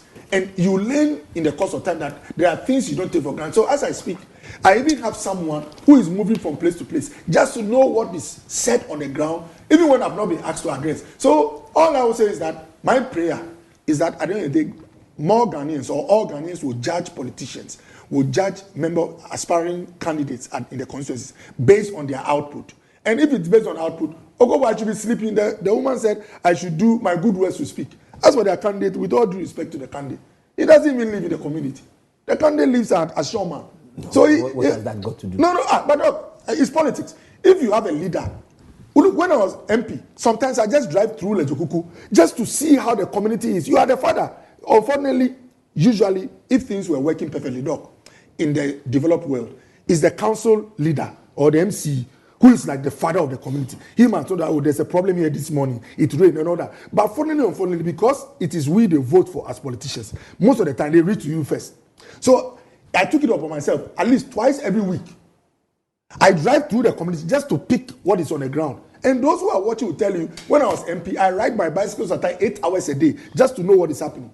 Today, they know that the gentleman is going away. So if it really is about a performance, I should have gone to sleep. But I have learned that performance is not enough in this particular our politics. And that is what I'm willing to do. And let me conclude. Okay, look, in conclusion, this FPAC was 50 pesos, not 3 cedis. This is all I'll say. If you take items from the first day that Mills came to power and the last day that God called him, prices moved. If you pick items from FPAC, from the first day John Mama became vice president to the day he became president and the day he left, things moved. In fact, the currency moved from about 1 cedis to about 3 cedis, 90 pesos. If currency moved almost 100%, assuming prices will be determined by only currency, things would have moved. All I'm saying is that as a country, we are growing. Let's get to the place where the movement is not the only thing. You say, oh, things moved. One, What are the factors that made the things move? What is the current government doing about it? The one who says he wants to come to power, JM, like for example, wants to come again. If he can show us very clear indications to show that, oh, when I was there, they moved, but I can do this and that so that it doesn't move, or even if it moves, it will not affect the lives of people. Why not? It's a superior argument. That is where we have to grow to, where those who are in the political space will tell us that we know these things have been moving. But look, CD depreciated to some percentages when GM was president. If he tells me that, Doc, okay, listen to me, CD moved, these were the reasons. I'm going to do ABC so that it doesn't move that way. I'll go like, wow, this is promising. If Baumian comes and tells me I've been with the for 8 years, these are the reasons why CD moved, I can do ABC. Doc, it is the only way the average Ghanaian who is watching us, really, now we have people who have an appreciation of the problem, are willing to be candid and to provide solutions. Manche, this is the way to go. Okay, Oiradon, Randy, you see, it's important that we call a spade a spade. I have videos here that show with even Okoboy's PA in the video. Bustling of people from outside the country. I also have videos of Ayuku moving. So, and I've told you that. No, you sat here and painted a picture. I said you can move someone from Spinters. No, I said you can move someone. Sorry. Masa, relax. Oh, But I said you can move people from one point in the constituency to the other. If they are in the bus, it is bus, but it's within the community. So you let me finish. So you let me finish. Yoshi and Sunday, Eba Wabu, call Yoshi and Sunday. Eba Wabu. You know, Hanima we Sunday. Can I continue? Randy, the videos I have, because I'm the chairman of the Greater Accra Youth Working Committee. Oh, really? Yes. And so I'm not just the MP for Ningo Pram Pram, but Greater Accra Youth Working Committee. I'm the chairman of the Youth Working Committee. So the whole region, I have my team working there. And yesterday, my team had to intercept people coming from. Hey, so the interception happened. No. Because it was passing people from outside the constituency. And I must salute the youth commander, Amos. Look, but the police must. Amos, I must say. Some judges must be invited. I salute him and Gideon Hammond and the team. There were some outsiders who came for the interception that was done yesterday in Lejokuku, the interception done in Adenta, and we will continue to do those interceptions. Look, but you see, about 30 guys. Randy, George, Randy, I welcome. Okay. I welcome the decision. I make a splinter too, ba. I welcome the decision. Bote. Okay, for Baba. Hey, but no, this serious. To pass macho men to come I welcome. Nobody has said they bust anything. We simply stopped you from committing a crime. But you see, Randy, I welcome the fact that today in government, Okoboy has forgotten the marking scheme of the NPP. They care, let us not use price shifts and price movements. Okay, it's fine. I agree. Let's not do that. Let's look at the movements. But if we look at the movements from 1 point... Speak about what... Masa. From 1.2 to 3.9 is how many percent? In percentage increase? From 1 to 3.9, it's about 400%. It's not 400%. It's 1.2 to 3.9. It's not 400%. Me no about 1.2. Me get 1 to 3.9. About 1.2. Me no have J Bank of Ghana figures in what use. Emily John, go to the source. Bank of Ghana website. It was 1 to 3.9. Look at you. But if you use that, what's the percentage? 1.2 to 3.9 is about 340%. That is very significant. Wait. 3.9, Randy. That's a lot of movement. Oh yes, I agree. 340% is a lot of movement. But when you do 340, when you do 340% from Sam George himself. But when you do 3.9 to 15.5, it is 397%. But owner, it was 40 to 50 here. 397%. No, 340. 340%. No, 397. That would have disturbed the ordinary Ghanaian too. You see the thing? No, but you use that. Because you don't care star or any percentage. Randy. 340, 390. If it didn't. Neke okay, Jinshi. No, so Randy. Yeah. You know, so I welcome this discussion. Now let us look at what was our debt portfolio, because the debt portfolio affects the stability of the currency. John Mahama left us a debt portfolio of 120 billion Ghana cedis. That's a lot. 122 billion Ghana cedis. And we said it was unconscionable. I mean, how could John leave us such debt, staggering debt of 122 billion. Meanwhile, as we sit today, we have crossed 670 billion under Bawumia and Nadu. What percentage of GDP was 670 billion. But you see, Randy, again, in all fairness, Japan's debt is like in trillions of dollars. So debt itself is not bad. But you must see what the debt has been used for. So for John Mahama's 120 billion Ghana cedi debt, I saw Kwame Nkrumah interchange. And I used to use that road. Randy, I used to spend 40 minutes. Randy, and if you remember, Randy, when we were at the old place, there was a day you told me the next time I come late, you will not let me ever come on your show again. Because I used to be perennially late. Jane fought me. I leave home at 6 o'clock, but I always go to the show late. Today, thanks to Kwame Nkrumah interchange, Nijo Mahama Faye, from that 120 billionaire, Randy, I get here early because I don't spend more than 3-4 minutes at Kwame Nkrumah Circle. Randy, from John Mahama's 120 billion, we saw the Kaswa interchange, which is 3 interchanges. Everybody knows what used to happen at Kaswa. We saw the change there. From that 120 billion, we saw the Obechebi Lamte interchange, phase 1. We saw the Terminal 3. That has become the cynosure of West Africa and Africa. In fact, Terminal 3 has on 2 consecutive occasions after it was built won the best airport in Africa. John Mahama's legacy, 120 billion. And that 120 billion, the Tema-Mpakadan railway line, AME. In that 120 billion, the Tema interchange that came from JICA in there. In that 120 billion, the Greater Accra Regional Hospital, not what all region, we see it in there. We see the University of Ghana Medical Center. That was in that 120 billion. We see the Regional Maritime University Hospital. That was in that 120 billion. We see the Bank of Ghana Hospital, where the ministers of President Akufo-Addo and Bawumia, who got COVID, went and got treatment. All from John Mahama's 120 billion. Efiam Kwanta Regional Hospital. And I'm mentioning hospitals because the Minister for Health is here.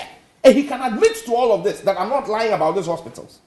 All in the 120 billion. We saw President Mahama lay the longest fiber ring. 770 kilometers of optic fiber. Eastern Corridor fiber. We saw the building of the National Data Center and the construction of over 100 community enhanced information centers. All in 120 billion. As for the E-blocks, over 45 of them fully completed and operational. Under John Mahama, 120 billion. We saw the Tamale Airport, where for the first time our fathers and mothers who were going for Hajj didn't have to do the perilous journey by road to Accra before flying. They flew from Tamale straight to Mecca. We saw the phase 1 of the Kumasi International Airport, all done, 120 billion. We saw the Kejetia markets and the Kotokraba market, all from the 120 billion. In fact, that part of that 120 billion was the Cape Coast Isipon Stadium. All 120 billion Ghana cedis. Now the man who has done 670 billion and counting, all he can account for is free SHS, which we are told has cost us 11 billion. So the rest of the money, Randy, in Beshkayo, we need to ask ourselves, what can I have given you off the top of my head? At least 25 projects from the 120 billion for John Mahama. Randy, you are the host, but I plead with you, give Okoboy 5 minutes to name 20 projects under this MPP government from the 670 billion that Bawumia has superintended. You see, he says Bawumia will come and tell us he can do this to the currency, and we don't want to hear what Bawumia says he will do. He is vice president now. He is head of the economic management team now. What is he doing? Randy, what you your Beba Wuntuma? Bawumia is currently in charge of the economy. What has he done to the currency? What is it that he says he will make the port the same price as Togo? Why is he not doing it now? Bawumia says he will take out e-levy and betting tax. But Bawumia is the same person who introduced the e-levy and betting tax. So how can we believe the man who brought it? This is not about Fastia and Nimami. This is about what his legacy and work is. Why is Bawumia not speaking about corruption? Randy, I challenge anybody in the MPP to send a video to you right now for you to play. All of Bawumia's stores, Bawumia speaking on corruption. But Umia can't speak on corruption because he himself is a beneficiary of corruption. His brothers are beneficiaries of corruptly awarded contracts. He can't speak on corruption. All right. Okay. So if such a person is coming to tell us that he's all of a sudden, after we vote for him, he's not constructed a road for chiefs, yet he met chiefs in Ashanti region and told them he's going to construct their roads, yet he's vice president. Okay. John Mahama, we know what he did. And as for roads, in the Ashanti region, the chiefs know that they go to work, and by the time they are coming home, their roads have been asphalted by John Mahama. So I'm willing to go. Okay. Doc, Yes. let me say that, you see, fortunately for us, former President John Mahama is someone who has had the opportunity to govern this country. So we have a good idea of his record. 2012, I have some data here from the Bank of Ghana. The cedi depreciation between 2012 and 2022 was 15.9%, 12.8% in 2013. In fact, in 2014, 32.5% currency depreciation. 2015, 15.7%. 2016, 9.7%. 2017, 4.9%. 2018, 8.4%. 2019, 12.9%. And then 2020, 3.9%. Doc, if you check, before we had this global issue with the pandemic where it affected revenues of countries and disturbed the, macroeconomic picture, which John Mahama himself mentioned when he went to Harvard, it was clear the record of JM when it comes to even managing the cedi versus us.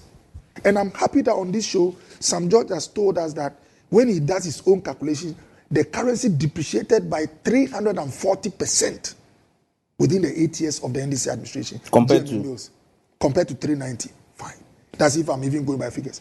But if you have someone who has supervised 340% depreciation of the currency, if he wants to come back again, well, it is not a crime. But that person has a lot of work to do in terms of telling us how he's going to. Oh, please. The money for 397.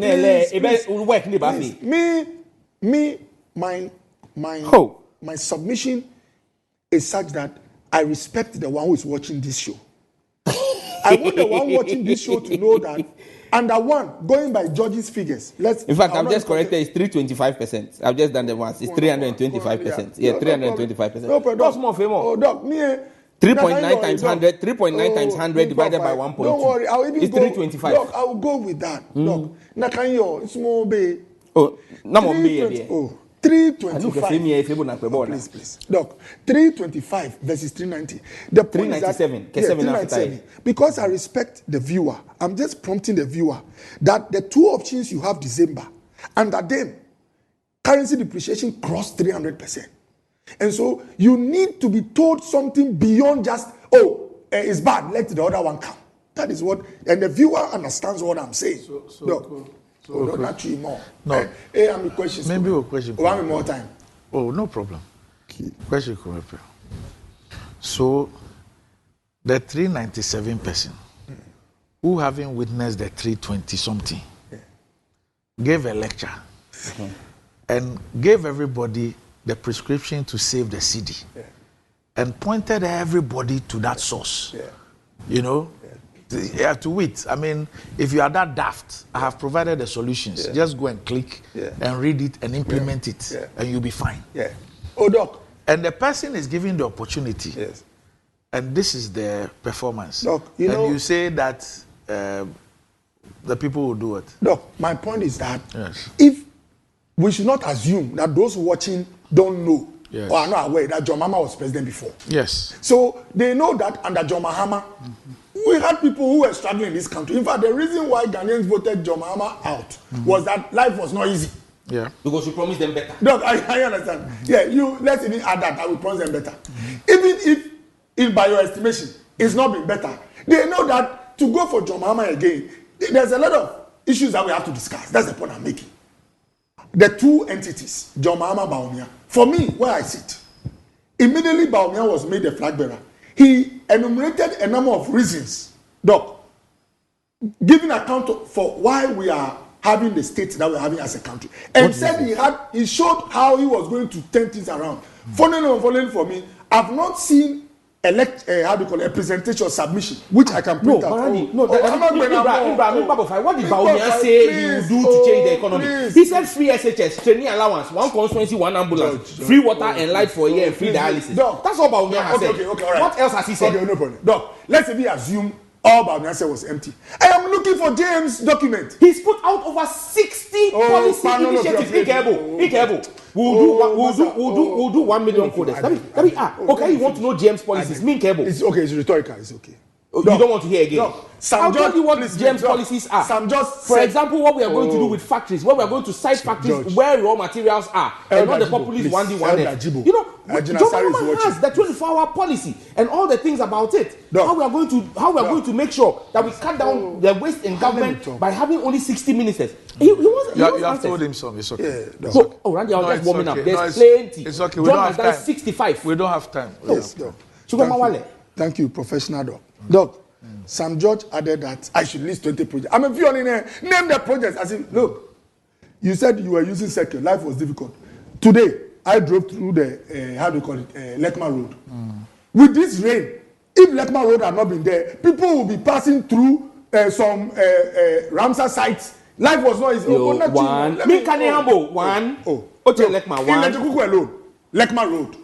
In Lejukuku alone, dualization of the Sprinters Road by Simain, called the contractor. It's going on. Anyone who drives on Sprinters. But of course, it's a project. That's money and please, Sam George. Do you finish the project before you expend on everything I have said? I have is a completed project. Please. I didn't mention uncompleted projects. I drove through it. I drive through it every day.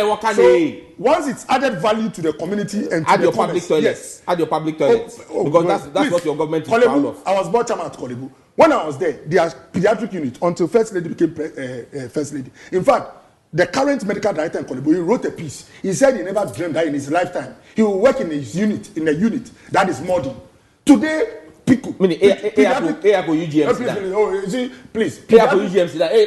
Reach. But I should mention projects. The pediatric intensive care unit, even that way it was built. That was private funding, private people who contributed. Please, the facility. He's an First Lady. Hello, First Lady. If he's not an appointee, he's an actor. He mobilized resources. Please. Okay, Mahabo, and how do you call it? In Kolebu again, the urology and nephrology center. The last time I visited there, an ultra-modern place that will make sure that now Ghana even would engage in medical tourism for people to come and do this thing. How do you call it? It's not 3. I've mentioned Lekma Road. I've mentioned the dualization of the Sprinters Road. Please. As we speak. Even as we speak, the Obechepi, the one going to Kolebu, any objective viewer knows that this is a project that's about 98%. Like I wrote that one too. It's loans that is paying for it. I was in Parliament when we passed the phase 2. University of Ghana Medical Center. And let me say it, sometimes the propaganda makes us forget the details. If Akufo-Addo's government had not approved the phase 2 loan, nobody could have entered UGMC for medical care. UGMC was being used before the loan came. UGMC, look. Were people not going to UGMC before you brought the phase 2 loan? Listen, UGMC had not seen until this government came. Not one person received care for malaria in UGMC. It's not true. I was part about 7th Parliament. Don't you know we passed phase 2 to operationalize the hospital? And the hospital was already operational. What you use? How can an hospital that is operational come for your predecessor held the presser and said that what are you talking about? They couldn't operationalize the place because there was no generator. Please. Generator. See, Doc, this is what they say to people. I hate generator. You say the person who built the hospital. So, see, Doc, I am telling you that it's because you've mentioned 5. In Ghana's 7th Parliament, listen to me very well. In Ghana's 7th Parliament, we passed a loan facility in the millions of dollars. I don't remember the for what? To operational. For what? To operationalize the hospital. The testing of all the theaters. They call it testing. They have to pass through some gases through. It was done when we were in office. But the theaters had been installed by John Mahama. But please. Oh my goodness. Now I talking about. And Doc, you know Fomina, I'll be going to Kumasi in 2 weeks. The Fomina Hospital. Yes. They moved into it recently. 6. It's a new facility built under us. 6. Kumewu Hospital. It's a new facility built 7. under us.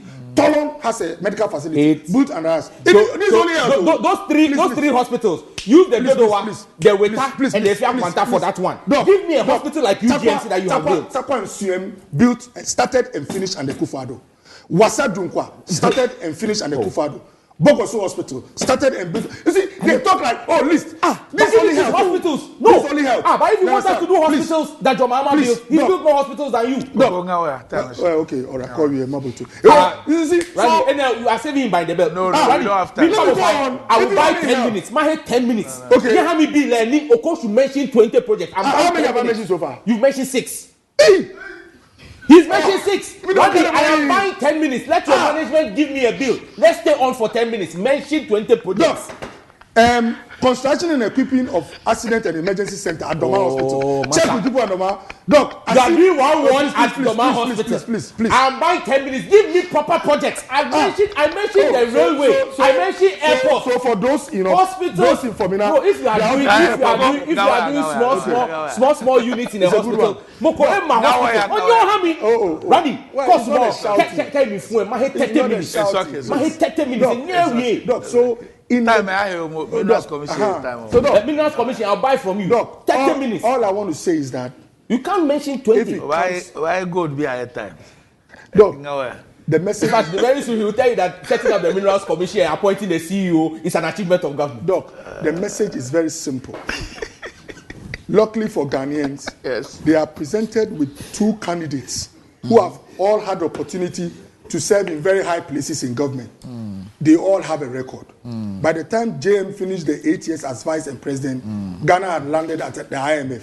Very interestingly, by the time we are also completing our 8 years, we are in an IMF. 2 different programs. One was for policy credibility. I said, please, Doc. I said, fight for 3 billion. My candor will not stop in politics. Okay. What I'm interested in is transformation of the Ghanaian's life. So I'll tell you the picture as it is and warn you that ask them what they want to do for you and don't only be swayed by the emotional architecture and display that we've seen from George. I'm not doing it. I'm using President Kufuor's words as my last words. She was sitting in Nafatu Abapa. Okay, now let me say a special woman to one of a special greeting to one of the most hardworking women. You want to say a special woman to a special greeting, a special man. A special greeting to one of the most hardworking women in this country, Madame Frema. I love the chief of staff. The chief of staff. Myself and Randy's mother. You understand? Let me also say. Oh, Manche. Let me also say a very special one this morning to our own father. Ni Ajiri Blanksy. Yes, Stanley. Yeah, Stanley, yes. He's watching the show. And let me also say a very special one to Adekoka. Doc. Joseph Adekoka. Adekoka. Me ade tuni wa me come ayewe na me fale. Shimi ngale. Ade. Oga go mami, on a position no be no first lady. You know that interestingly. Somebody sent me a text and said that since you were appointed, he stopped greeting the first lady. You have not greeted Auntie Becky. Somebody actually sent me. Rani ole ba. Yo. Auntie Becky kemi ake menyele. You walk back. Smack my check be. We can feel it once a month. Yeah. So by special request. By special. First lady, one of your constituents. Okay. Now me chogbe special one to the most beautiful first lady. My beautiful Rebecca. It's not mine. That's president. But for me, the most beautiful first lady in the world. She's the most beautiful first lady in the world. It's the same way they say our economy is the nicest in the world. One of your constituents sent me something. I'm looking for it. It says something about how do you call those small health facilities? Chips compound. Yeah, say you've completed a chips compound, but you are refusing to commission it or something. NDC propaganda. Why are we here? I say you. Okay, I operationalize the chips compound. And you don't want to accept it. Say you back around the chips. Back about this. Thanks, gentlemen, for joining me. And I think the Ghana Council must pay me. They must pay me for hosting these guys here. Once in a while. Anyway, up next, our conversation with the Minerals Commission.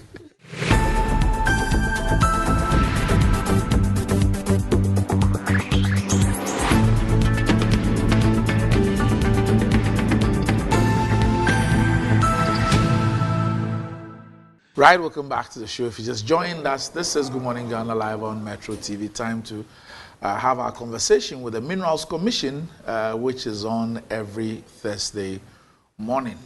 And with me, as always, I'm on the show this morning is the Chief Executive Officer of the Minerals Commission. And he's already seated here. And he doesn't like it when I say he's a lawyer. Okay, but he is a lawyer, Mr. Martin Eyisi. See you, good morning. Morning, Randy. How are you? It's okay. It's fine. It's fine. You don't look too excited. Am I excited? You are. I'm excited. Okay. Okay. So the last time we were speaking about the new policy, and we started off with it, and I'm sure that we're going to be finishing soon on it. But I think a couple of days ago, I was looking at a material, and it just came to mind. I saw you walk into the studio at a time when the politicians were dealing with projects and all that. And a couple of days ago, I was looking at a material sent to me from your outfit, and it had to do with some projects that you have embarked on, some infrastructure projects. I want us to deal with some of them, and then we can continue with our discussion on the policy. Right. Randy, morning. Good morning. Last week I couldn't make it because I think you were in Mali. Yes, I was in Mali. So hopefully it went well. Yes. And then we escaped a hair's breadth Yes. in Kumasi. It just tells you there are no minnows in soccer. True. Yes, so that is it. Randy, I remember when we were having the discussion on lithium. Yes.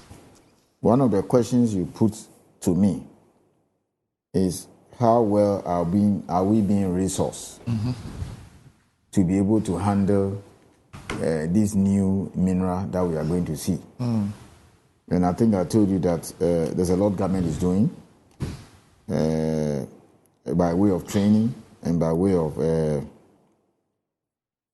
giving us resources to put up structures so that we'll be able to regulate mining effectively and efficiently. So I mentioned a few projects, and I would like to talk about them before we discuss or do a recap of the mining policy. So let me start by saying this, and I repeat it wherever I go. Mining is now taking place in all the 16 regions of Ghana. All the 16 regions of Ghana, we have some kind of exploration and or mining going on. And you can only be effective and efficient if you are closer to the mining sites so that you can visit them regularly, you can monitor them and ensure that they do the right thing. So within the last 2-3 years, there have been 10 projects that have been lined up as far as office structures are concerned, as a way of making us efficient. So let me start by saying that Akimona was one of the offices we had when small-scale mining was legalized in 1989. And we're holed up in one room somewhere, maybe perhaps like the size of this studio. Today, I'm proud that, exactly or roughly a week today, we have commissioned that building. And I don't know whether the pictures are available. We would like the public to see it.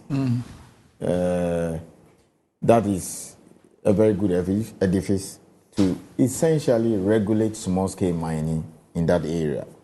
So miners who are around Akima Crosso, that is a neighboring constituency to that of Odan, those in around Akwetia and Odan proper, this new office is supposed to provide services for them.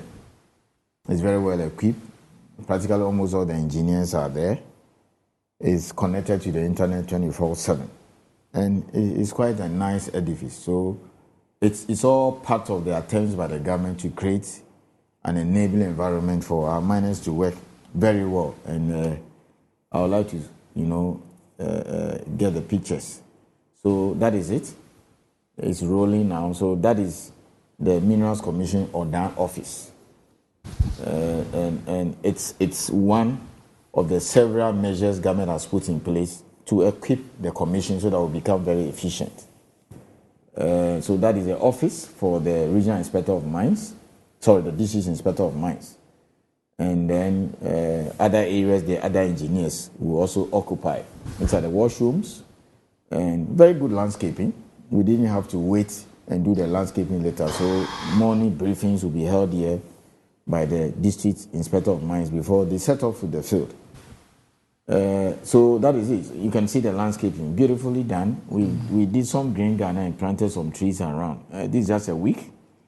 And the interesting thing is that roughly in about 2-3 weeks from now, the same structure will be commissioned in BBNE. I'll tell you something interesting about the case of BBNE. That district, so that is the paramount chief, that's my good self. We need to go greet him in the palace. He came, attended the ceremony. So that's my minister and also the board chair.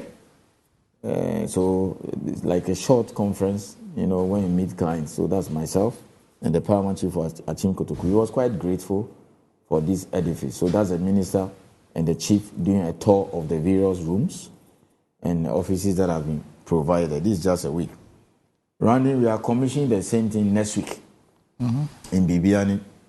And that Bibiani district, they call it Bibiani and also Bekwai district. I think that's where Ojia Hoho is the paramount chief. He's also the president of the National House of Chiefs. Randy, it will interest you to know that there are 3 big operations in the Bibiani area. So the new office will commission in about 2-3 weeks. It's just about 5 minutes away from the Bibiani mine. It's been there for ages. For about 8 years it was not working. Finally, life came back. So it's both an underground and surface operations. They are working on the surface now. Very soon they'll develop the technology. And then, interestingly, 30 kilometers south, you have the Chirano mine, the same district. And then just around the same vicinity, you have the bauxite mine. So there's no better place you could have cited an office than that place. So that is the interesting thing about Bibiani. This one is the Kumasi office. This is 8-story building. So this is a regional office. Yeah. So that is so within this June window, 2 offices will be commissioned. Akimodan, which has just been commissioned, roughly towards the last end of June, we'll commission the Bibiani Help me office. understand something. Yes. What's the commission structure? Do you have national, regional, and district, or national and district? So we have the head office, which is in Accra, here, cantonments where we sit. Then we have regional, district, and satellite offices. Okay. So wherever we have very huge operations, then we create a region. Okay. And the creation of our region. Your regions are not based on the our regions geographical regions. Our regions are not based on political and geographical regions. So I'll give you the best example. Okay. So until recently, we had a district office in Bole. Bole is not the regional capital of Savannah. Okay. It's Damango. Interesting, when my minister is an MP. Okay. Savannah is the biggest region in Ghana. But if you look at the map of Savannah, most of the resources... In terms of landmass? Yes, in terms of landmass. Okay. Most of the resources are in the Bole to the western corridor of Savannah, all the way Dakupe, Tinga, going all the way to the Bui area to the Ivorian border. So it doesn't make sense to put the office in Damango. You see, but the minister is from Damango. He said no. So this is the Savannah Regional Office, currently under construction in Bole. This is Savannah Regional Office. In about 3, 4, 5 months, it will be ready. We hope to commission it by maybe September, October. So Savannah now is a region because of what we are seeing there. I mean, massive. So why a region? One, because of several minerals and the activities. There are also small-scale offices there. Now, when we say a region, What it simply means is that you have all the full spectrum of the inspectors there. So, for example, you have several mining engineers there. Okay? Now, in the Savannah area, there are many of the underground workings. Many of the small-scale miners, it's underground. So it means that you need mining engineers who should be good in ventilation. And when they are going out for inspection, they go as a group. This is Tamale.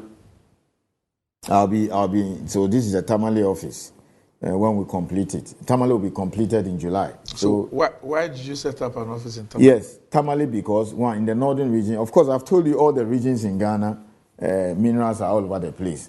Tamale because of the centrality. Now remember, Zabzuku, Tatali, we have huge iron ore deposits there. They've just been granted a lease. Now from Tamale, you can reach Wa, you can reach Borga. So we have elevated Wa, which until recently was a district office, to a regional office. Construction is going on. We might finish by the first quarter of next year. Why? Because of Azuma. So Wa will start having a large-scale mine. They will start construction at the end of this year. So in 24 months. So in 2026, you start having the production from the first large-scale mine in that area. Then Borga, which is a district, has also been elevated to a regional office. It's just about 30 kilometers from Cardinal. But you have so many inspectors. So for example, if you have 2 mining engineers in Cardinal, you may have 5 in Tamale. Do you understand that? And you may have several in Wa because there are small-scale people there around. If you take Boli, we have those who will be dealing with the large scale, who will be dealing with small scale. So I'll give you an example. Kumasi has always been a regional office. It's just by Rattray Park. It's an 8-story building. Now, Kumasi is supposed to handle 4 operations. So you have Asanko mine. That's a huge operation.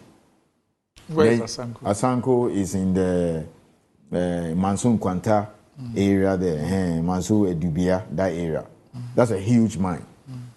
Then you have the biggest gold mine in Ghana, Newmont Ahafo. Now we call it Ahafo South because 30 kilometers north of that corridor, a very huge mine, almost the size of Cardinal, is going up.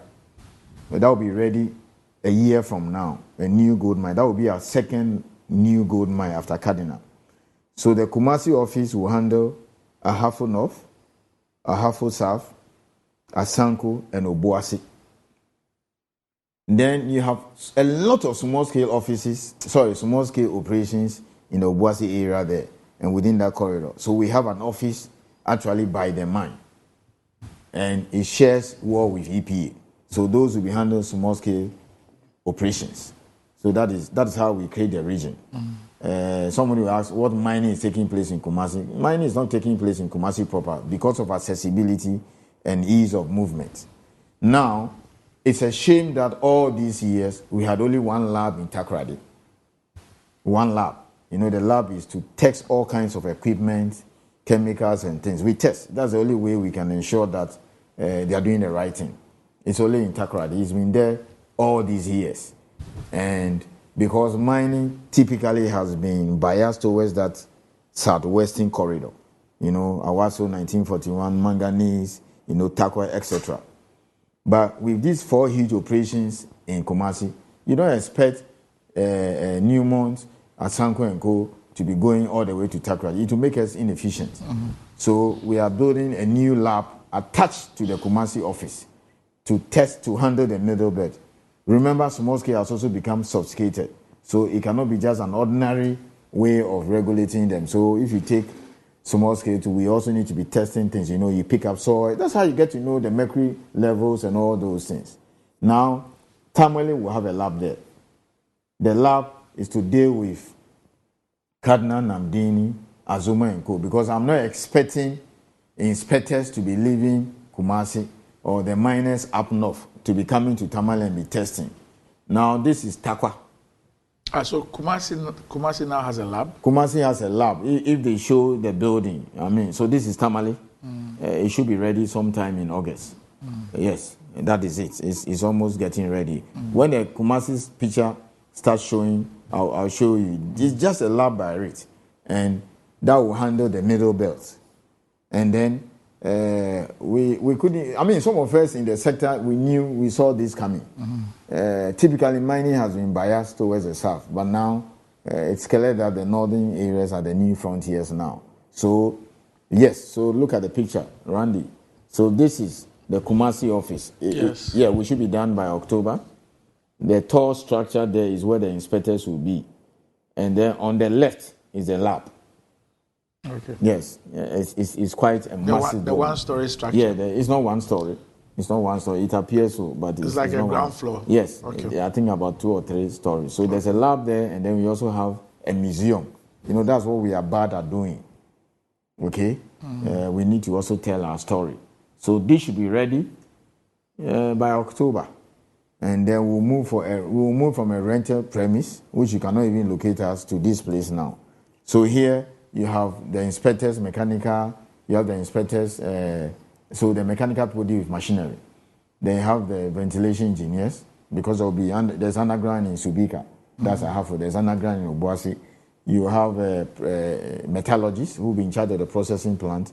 We'll have the chemists, those who have read chemistry, chemical engineering, and who will be in the lab to be testing.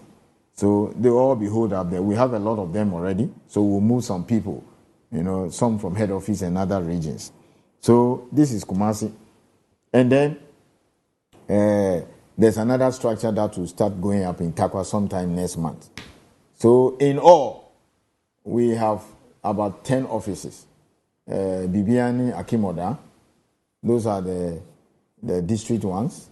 Then there's also one going on in Chebi. We are constructing an office in Chebi.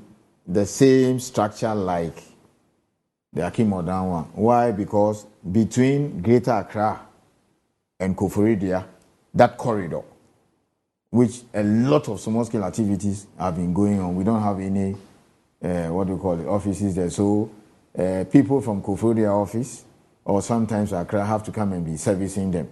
Or activities in Chebi, that area, then they have to come from Akimoda. It makes you inefficient. So we hope by the end of the year that will be up and doing. So that is the Tamale office. Quite beautiful. Again, this is Savannah. So Randy, within a space of 3 years, Savannah, Boga have been elevated to regional offices and structures are going up. Most of them will be completed end of this year, next year. Then, so Boga, Savannah, that's Boli, and then Tamale. Then you have Akimoda, you have Bebieni, you have Chebi, and then you have Kumasi. So this is... So Ghana has 16 regions. We have 16 regions. How many regions does the Minerals Commission have? How many regions? We are in all the regions. So mention the region, I'll tell you where the office is. Except one. Volta. Except one. Volta, we have an office in Ho and Aplau. A regional office? Yes, or district yes, office? in Ho and Aplau. Oti, we are in Damba and Pasa. These are district offices? No, satellite. Okay, satellite offices. When the activity starts, then we create a satellite office. Mm-hmm. Satellite. And then satellite is later upgraded to a district as things pick up. So why are you in Aplau? Where are we now? Why? Oh, sun winning. Okay. In fact, the best sun in Ghana comes from Volta. Okay. It will interest you to know. It's their gold. So Ketu North, Ketu South, Aplau, all those areas, it's all sun wind. And they smuggle them to Togo. But you've not found anything beyond sand? Beyond sand, they have some of the finest clay deposits that are good for clinker. Especially if you go to town area there, Togome, that area, very beautiful. Lovely clay deposits. Okay, so we have 2 companies that have picked up licenses there to mine them and then use it to produce clinker. Okay, so there are a lot of interesting stuff there. A lot of industrial clinker for cement. Yes, to reduce this thing. You have in Volta region, most of the minerals there are the kind of industrial minerals that we have. Somebody is doing exploration for phosphate. Where? In the company is called First Gear. Now, which area? In the south there, the Anglo area there. I'm not surprised because, you see, minerals or geology don't have geographical boundaries. So Togo is a major producer of phosphate. Okay. You see the connection? They are on the eastern corridor of Ghana. So they are just tracing it to see whether the geology runs through. And the results are looking very good. People talk about a spine, a certain spine. So if gold is found somewhere, for example, they can look at, you can be able to trace it up somewhere. Yes, Randy, if you find, I mean, it goes across. Like you take Argentina and Chile. It's like a belt. Yes, that is it. So you take Argentina and Chile, they have this so-called Pascua Lama project. It's a gold project. So I think Barry Corporation wanted it. So that's the first time I'm seeing a mine that's owned by a company that is trans-boundary. It's quite common in the oil and gas sector. You understand? So then you do joint development. But I think that project is suffering a lot because of some snow and stuff there. They put that on hold. So minerals, they don't respect boundary. If you look at the copper mine, okay, the copper deposit of Zambia, it just runs straight into DRC. So if you look at where the copper deposits are and then you look at DRC, you can understand why the colonial government did that kind of thing. You take here, let me also take here. So there's no respecter of boundaries when it comes to minerals. So I'll tell you something interesting. Granted, you find some huge deposit of gold here in let's say media. Here. Yes. Trust me, all your neighbors perhaps will start selling their houses and moving out. Okay. Because somebody will say, oh, let me see whether I can do some satellites. And they'll say, okay, maybe across the road here or all the way to those places there will be gold or that kind of. It doesn't respect boundary. You go to Sapeliga and just across Burkina Faso, they're just mining. Is there anything in Accra? Oh, of course, quarries. That's all. Not that's all. I'm seeing lithium applications. Accra. In Greater Accra. Which parts? And I don't want you to say that when we say Accra, you see, sometimes people forget that Accra is a region because that's a capital. But remember the Shai Osudoku area, Pram, and Dodowa, those areas all. Okay? And you tend to find some of these lithium in these granitic rocks or outcrops. So I've seen a couple of applications in outside the periphery of Accra. People are applying for lithium and to see whether they can find something. It's quite interesting. What about OT? OT, a lot of iron ore occurrences, but a lot of work is required. When you say occurrences, I'm sure that you're talking geology. But yes, so let me explain. Yes. You see, you can go to an area and by the deployment of technology, you can see that the area is showing evidence or prospect that maybe there is gold or this mineral there. Okay. It may not be commercial. Okay. It's just occurrences. Okay. Just like oil and it's gas. just like sometimes some diseases they will tell you it's in your system, but it's not up to the point that will let you fall sick. Yeah. So maybe falling sick here is not up to the point that it will be commercial. So geological survey report shows that there are a lot of deposits of iron ore in the OT area. In the OT area, I know that's for a fact. It's always been there, but it's not that people are pick up licenses and are doing exploration. Not. It will take some time for them to develop it into some serious reserves or resource. You know, the occurrence will have to work on it and turn into some resource, and then further do some work and then convert that into a reserve, and then you apply for feasibility. So you go through a lot of processes. Now, apart from iron ore, the place is also showing occurrences of PGM. What's that? Platinum group of minerals. Which minerals are these? Platinum, you know, palladium, iridium, those things there. I mean, we're seeing that. There's a lot in this country. Is there a global demand for them? Yes, lithium, yes. Platinum, yes, they use it a lot. Yes, in South Africa has about 80% of the world's reserves. I mean, South Africa and Zimbabwe alone controls close to about 90%. And almost all the platinum produced in South Africa are refined in South Africa. So we're seeing that. And then we're seeing some gold. In Oti region? Yes, my late father used to tell me that there's some goat somewhere.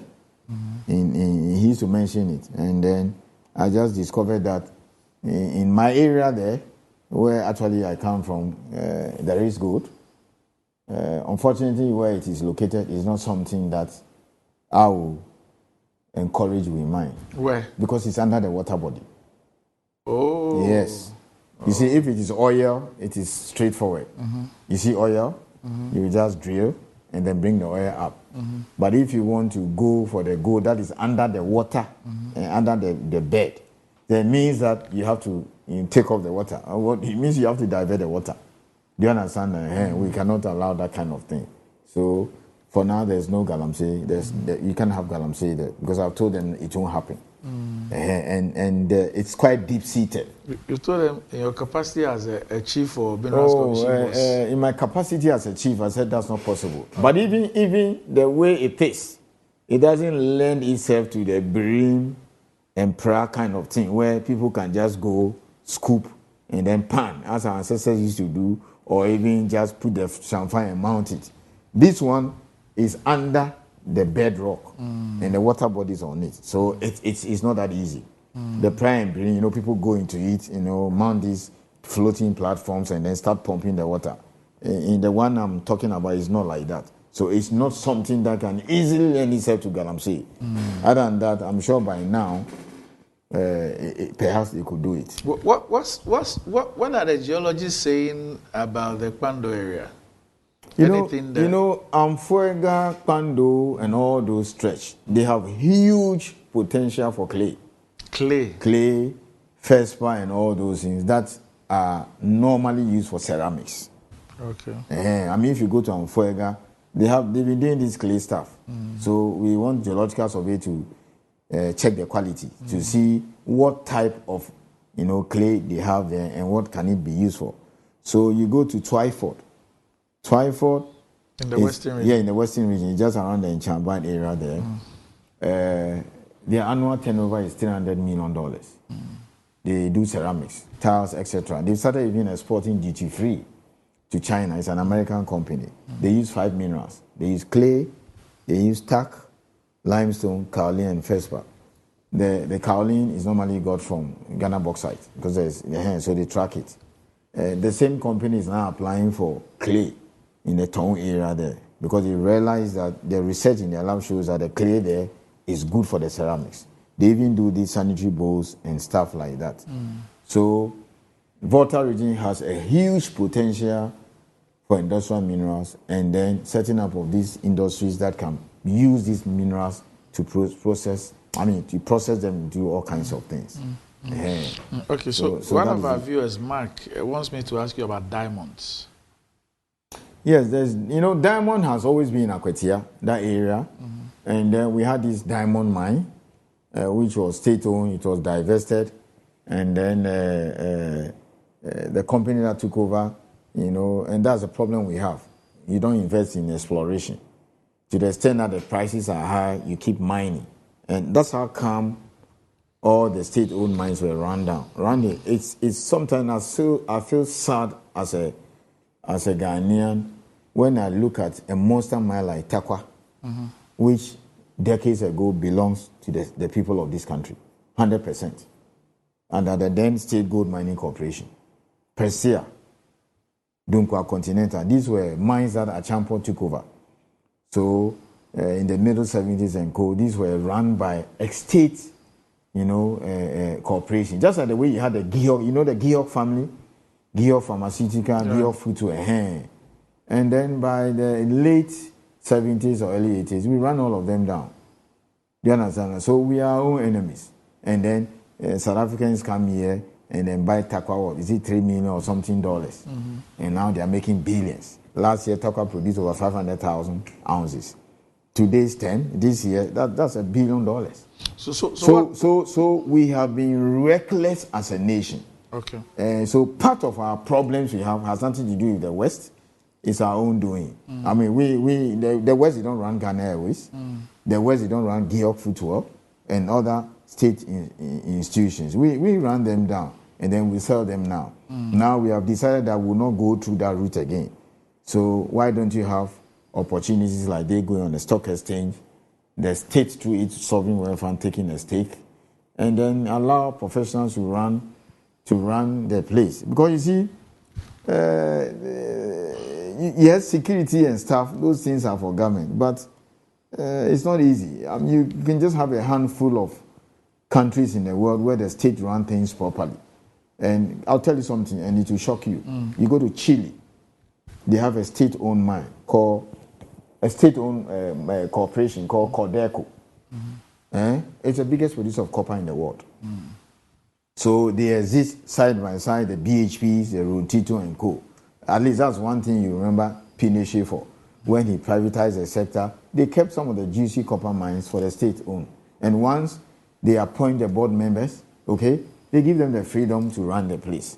Unfortunately, in Africa, it doesn't work that way. Yeah, so that's what happened. So the diamonds is still there. There's a mine there that we're still looking for investors so that they can take it over. But other than that, most of the production now comes from small scale. So you go to Jadim and all those areas around Akwetia, there are several thousands of small scale miners who are working there. And now they'll be regulated by the Akimodan office. That is it. But that diamond mine still has a lot of potential. That is it. And then we're seeing titanium, columbite, and all those things. In the Akwetia area? Not in eastern region and across Ghana, even some parts of Volta and eastern region. And most of these things are also in forest reserves. So the policy that we are discussing, you know something? I want to have an opportunity, Randy, I want to have an opportunity. Maybe I'll try it, see whether it works. I want to have an opportunity. Yes. I'll sit here. Yes. Then I want to see the NDC candidate. Yes. And then Dr. Baumia. Yes. And then I'll spend maybe 2 hours on them. Yes. On mining forest reserves. And get their take. Okay. Other than that, for now, let me repeat. Yes. There's no law which says you can't mine in forest reserves. Okay. No. And Ghana bauxite, 1941. So if there's no law, why are we not mining? Oh, but you don't do things in a vacuum. Okay. Okay? You can't do is there a law that regulates how mining is done in big forest time, reserves? Big time. So if you can put together a team of geologists, because I want you to lead that and go and see, because you are the one who has been asking the question. Yes. I'll take you to Newmont, Achim.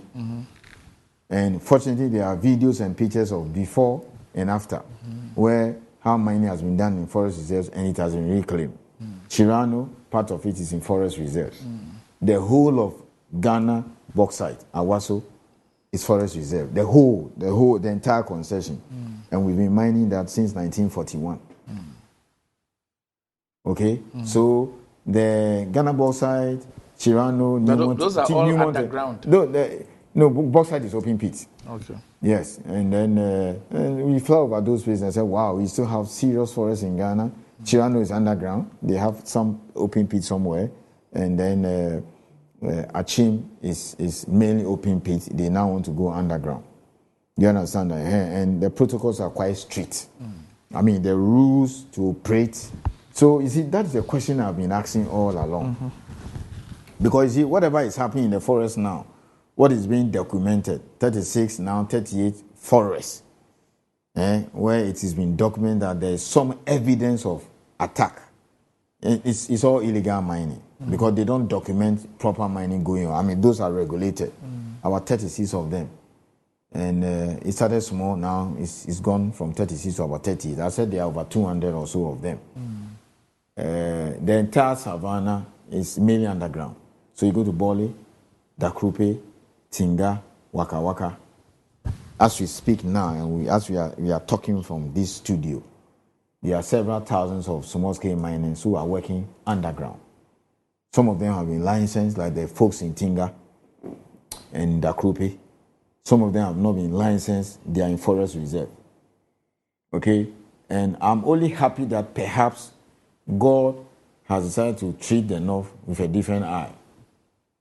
Because many of the small-scale workings there happen to be underground.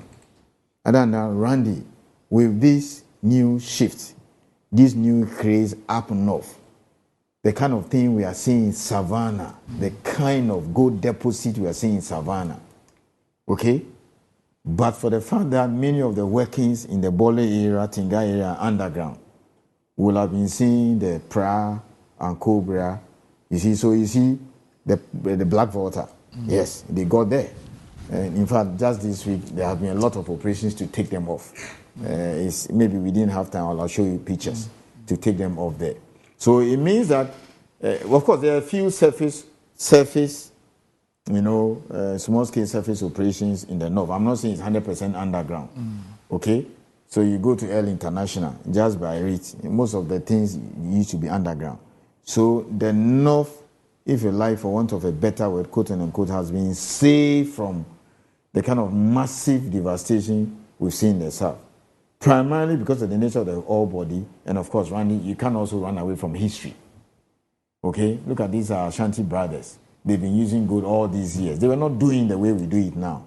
Those days, they just take this panning stuff, go pan, no mercury. You just scoop, and then somebody can stand the other side, you stand here, or even just something.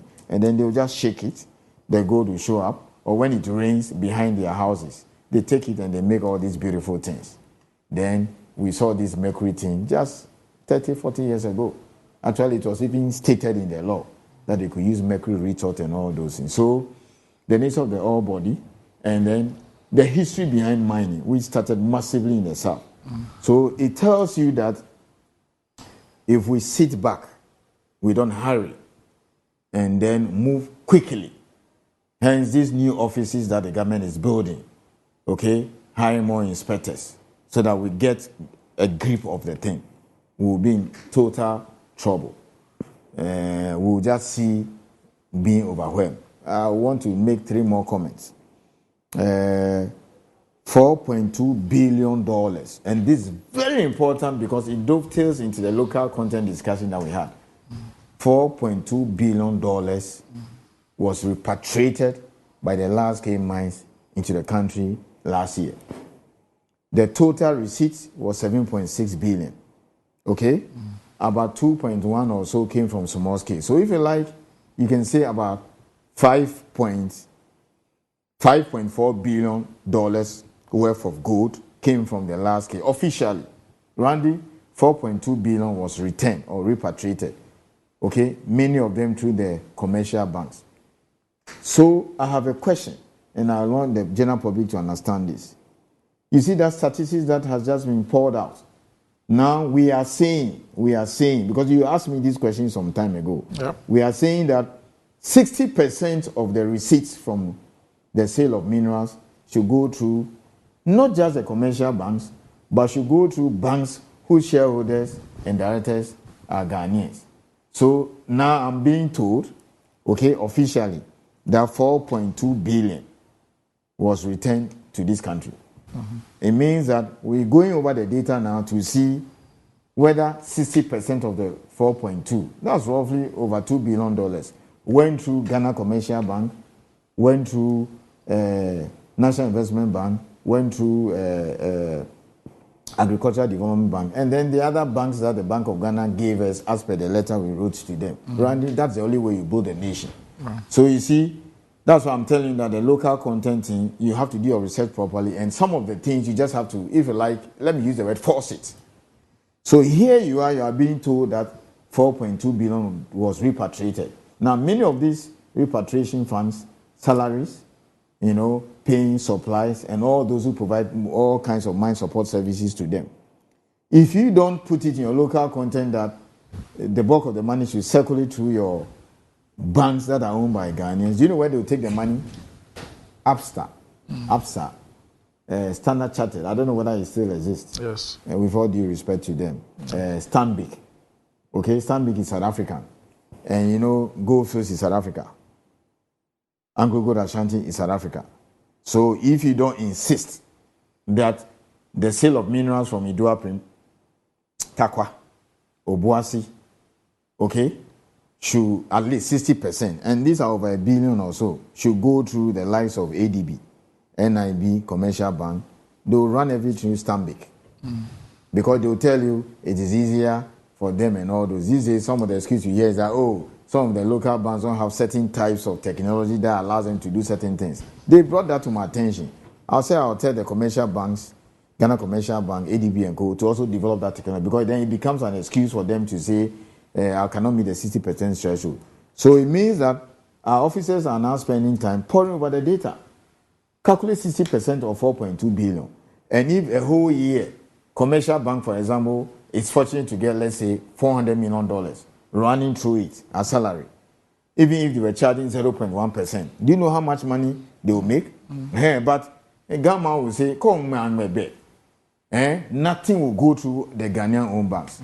We've done the same for insurance too. You understand? Yeah. They were pushing back. We said, well, this is our country. There are certain things Americans will not tolerate. You see, you cannot be given a license to go and explore and mine uranium in Russia over their dead body because it's treated as a strategic mineral. The same thing in France. You see, so we're getting there. Right. So if they brought 4.2 billion into the country, okay, out of 5.6, because take out the small scale, everything comes in. Royalties last year was barely 300. Okay, more money was spent on fuel. Again, 2,000. We'll discuss this report now because we are going over them next week. So just one example, 2023 annual report by the Minerals Commission. 13 companies spent 435 million on fuel. Dollars. If you add lubricant, you are talking about 500 billion. Million. Sorry, $500 million. Okay? If you add, what do you call it, lubricants, so fuel and lubricants alone, close to $500 million. Okay? We didn't get more than $300 million in royalties from all the mining operations. So why do you sit here and say charge 20% royalty? You should be asking yourself, this 4.2 billion, how many of it, when it comes to this country, will go through Ghanaian-owned banks? Right. That is the argument. But you see, when you don't come and sit here and pour out these figures and explain to the general public will not understand that government of Ghana didn't get more than $300 million in royalties. It didn't get more than that. But 12 companies spent close to $500 million on fuel and lubricants. Do you know the taxes on fuel? Okay, so I'm going to check the taxes on fuel and lubricants. Those NHIL, those various taxes. And I will not be surprised that it could even be like 100 or 200 million. You understand? So taxes on fuel alone could rival or surpass royalty. Mines are expanding. And don't forget that even now the fuel supply is done by Ghanaians. So 2-3 years ago, we stopped it. That is why Total always call me their number one enemy. Yes, so if you had independence in 1957, you don't own the mines. You are now beginning to own the mines. Okay? Through MIF angle, through these local equity and things. Achim, we have told them that if there's no local content component, forget it. We are not to tell you who you should sell to. Do all your technical and financial stuff. But at the end of the day, the government of Ghana wants to see the extent of local content in it. So are you going to allow MIF to take a stake? Yes, if they want to. Are you going to allow some Ghanaians to take a stake? That is what must happen.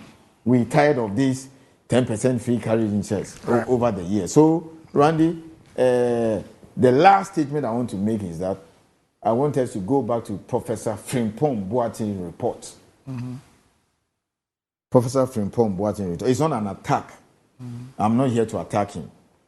But you see, if you look at all these offices, 10 of them, that government is, constructing for the Minerals Commission. The fact that we went online 2002, okay, people can now file for applications. 2022. Yes, 2022. That's when we went fully online, but there were test runs in 2021. Okay, so Saturday, Sunday, 12 midnight, and companies can attest to the fact that they even receive responses to emails midnight, weekends, and Saturday. So you see that when that report came out, I think, is it around 2022 or 2021? It did the report in the first quarter of 2021. Yes. And that was the time government started putting in place all these facilities to equip Minerals Commission. Because let me be very categorical about two statements that he made. He said the Minerals Commission was poorly equipped. Then it was stated that, and that one was very categorical, Inspectorate Division was dysfunctional. That's what he said. Randy, it's not the case. Because you see, at the time those reports were being written, all these things were being done by government. Now, I'm very proud. I'm seeing new offices. As I speak to you now, we have 10 Minerals Commission staff studying in Australia. Some are working in mines. Why? Because I heard this in your Malay, is it your TV debate this morning? It's not pleasant to the ears of 35 million Ghanaians. So I don't want to sit here. Then I know very well that worst case scenario, the last quarter of this year, Atlantic Lithium, through their local subsidiary, Barari DV, will start the construction of a lithium mine in Ewoya. It will take 22 months, according to their feasibility, submitted to the Minerals Commission. So 24 months, or say 2 years. So let's say the last quarter of 2026, that mine will be ready, just like Azuma. Randy, there is no lithium mine in Ghana. There is no lithium mine in Ghana. So you have 2 years, which is long enough to take your inspectors to Australia, which produces half of the world's lithium, for training, to go and work in lithium processing plants, etc. So by the time lithium, Barari DV will start producing maybe Christmas time 2026 or the first quarter of 2027, your inspectors have knowledge of lithium mine. They've seen it. They've seen lithium processing plant. Yes, mining is basic. Okay, there are certain things irrespective of the mineral you must know. But they have not seen it before. Yeah. So do we wait and say, come 2027, if they are short-changing us or things are not being done properly in the accident, then we'll have a committee of inquiry, which is typical of us. I'm sure the number of committees of inquiry from Nkrumah to now is more than our population that have been done. Then you'll say, oh, Minerals Commission inspectors don't have knowledge about lithium mine. Even the metallurgists have not seen a processing plant before, not under my watch. So as many as about 8, 3 more will go. 2 of them metallurgists are in Australia learning. So by the time they will come, we are ready. The district assembly have given us 2 plots of land at Infantiman, assembly, just in Saltpond. So the Akim or that thing that you see here will go up. That building will not take more than 2 years to construct. So by the time they will start producing lithium, we have the Akim or that type of structure in Saltpond. We have the land already. The inspectors will come back with knowledge. This is what we've not been doing as a nation. And we are always, we look, if we joke, the situation in the north will overtake us. And that is one thing I need to praise my minister for. He said, hey, I don't want to go down in history that I was a minister for lands and natural resources for 4 years, and then I left this mess in Savannah or in the north. That is it, so quickly. He said, no. And I was shocked. That day I looked into my minister's office. I said, Minister, you are the MP for Damango. Damango is the regional capital. He said no to what? No he said, no, take the regional office to where and be closer to the mining operations. How many MPs will do that? Okay. Right. I'm sure maybe 9 out of 10 will say, let me put the regional office in Damango because Damango is the regional capital. I said, no, take the regional office closer to the mining operations. So today, the regional office for Savannah is symbolic, and that's the picture I showed you. By September, October, we'll commission it. Right. Okay. So thanks for joining me. Next week, we will continue with the policy, the new policy that has been discussed at the moment. Okay. So thanks, Mr. Isi, for joining me once again. Thanks for watching. And up next is Metro Sports. I'm sure they're going to say a lot about the RTU situation. We'll see you tomorrow, God willing.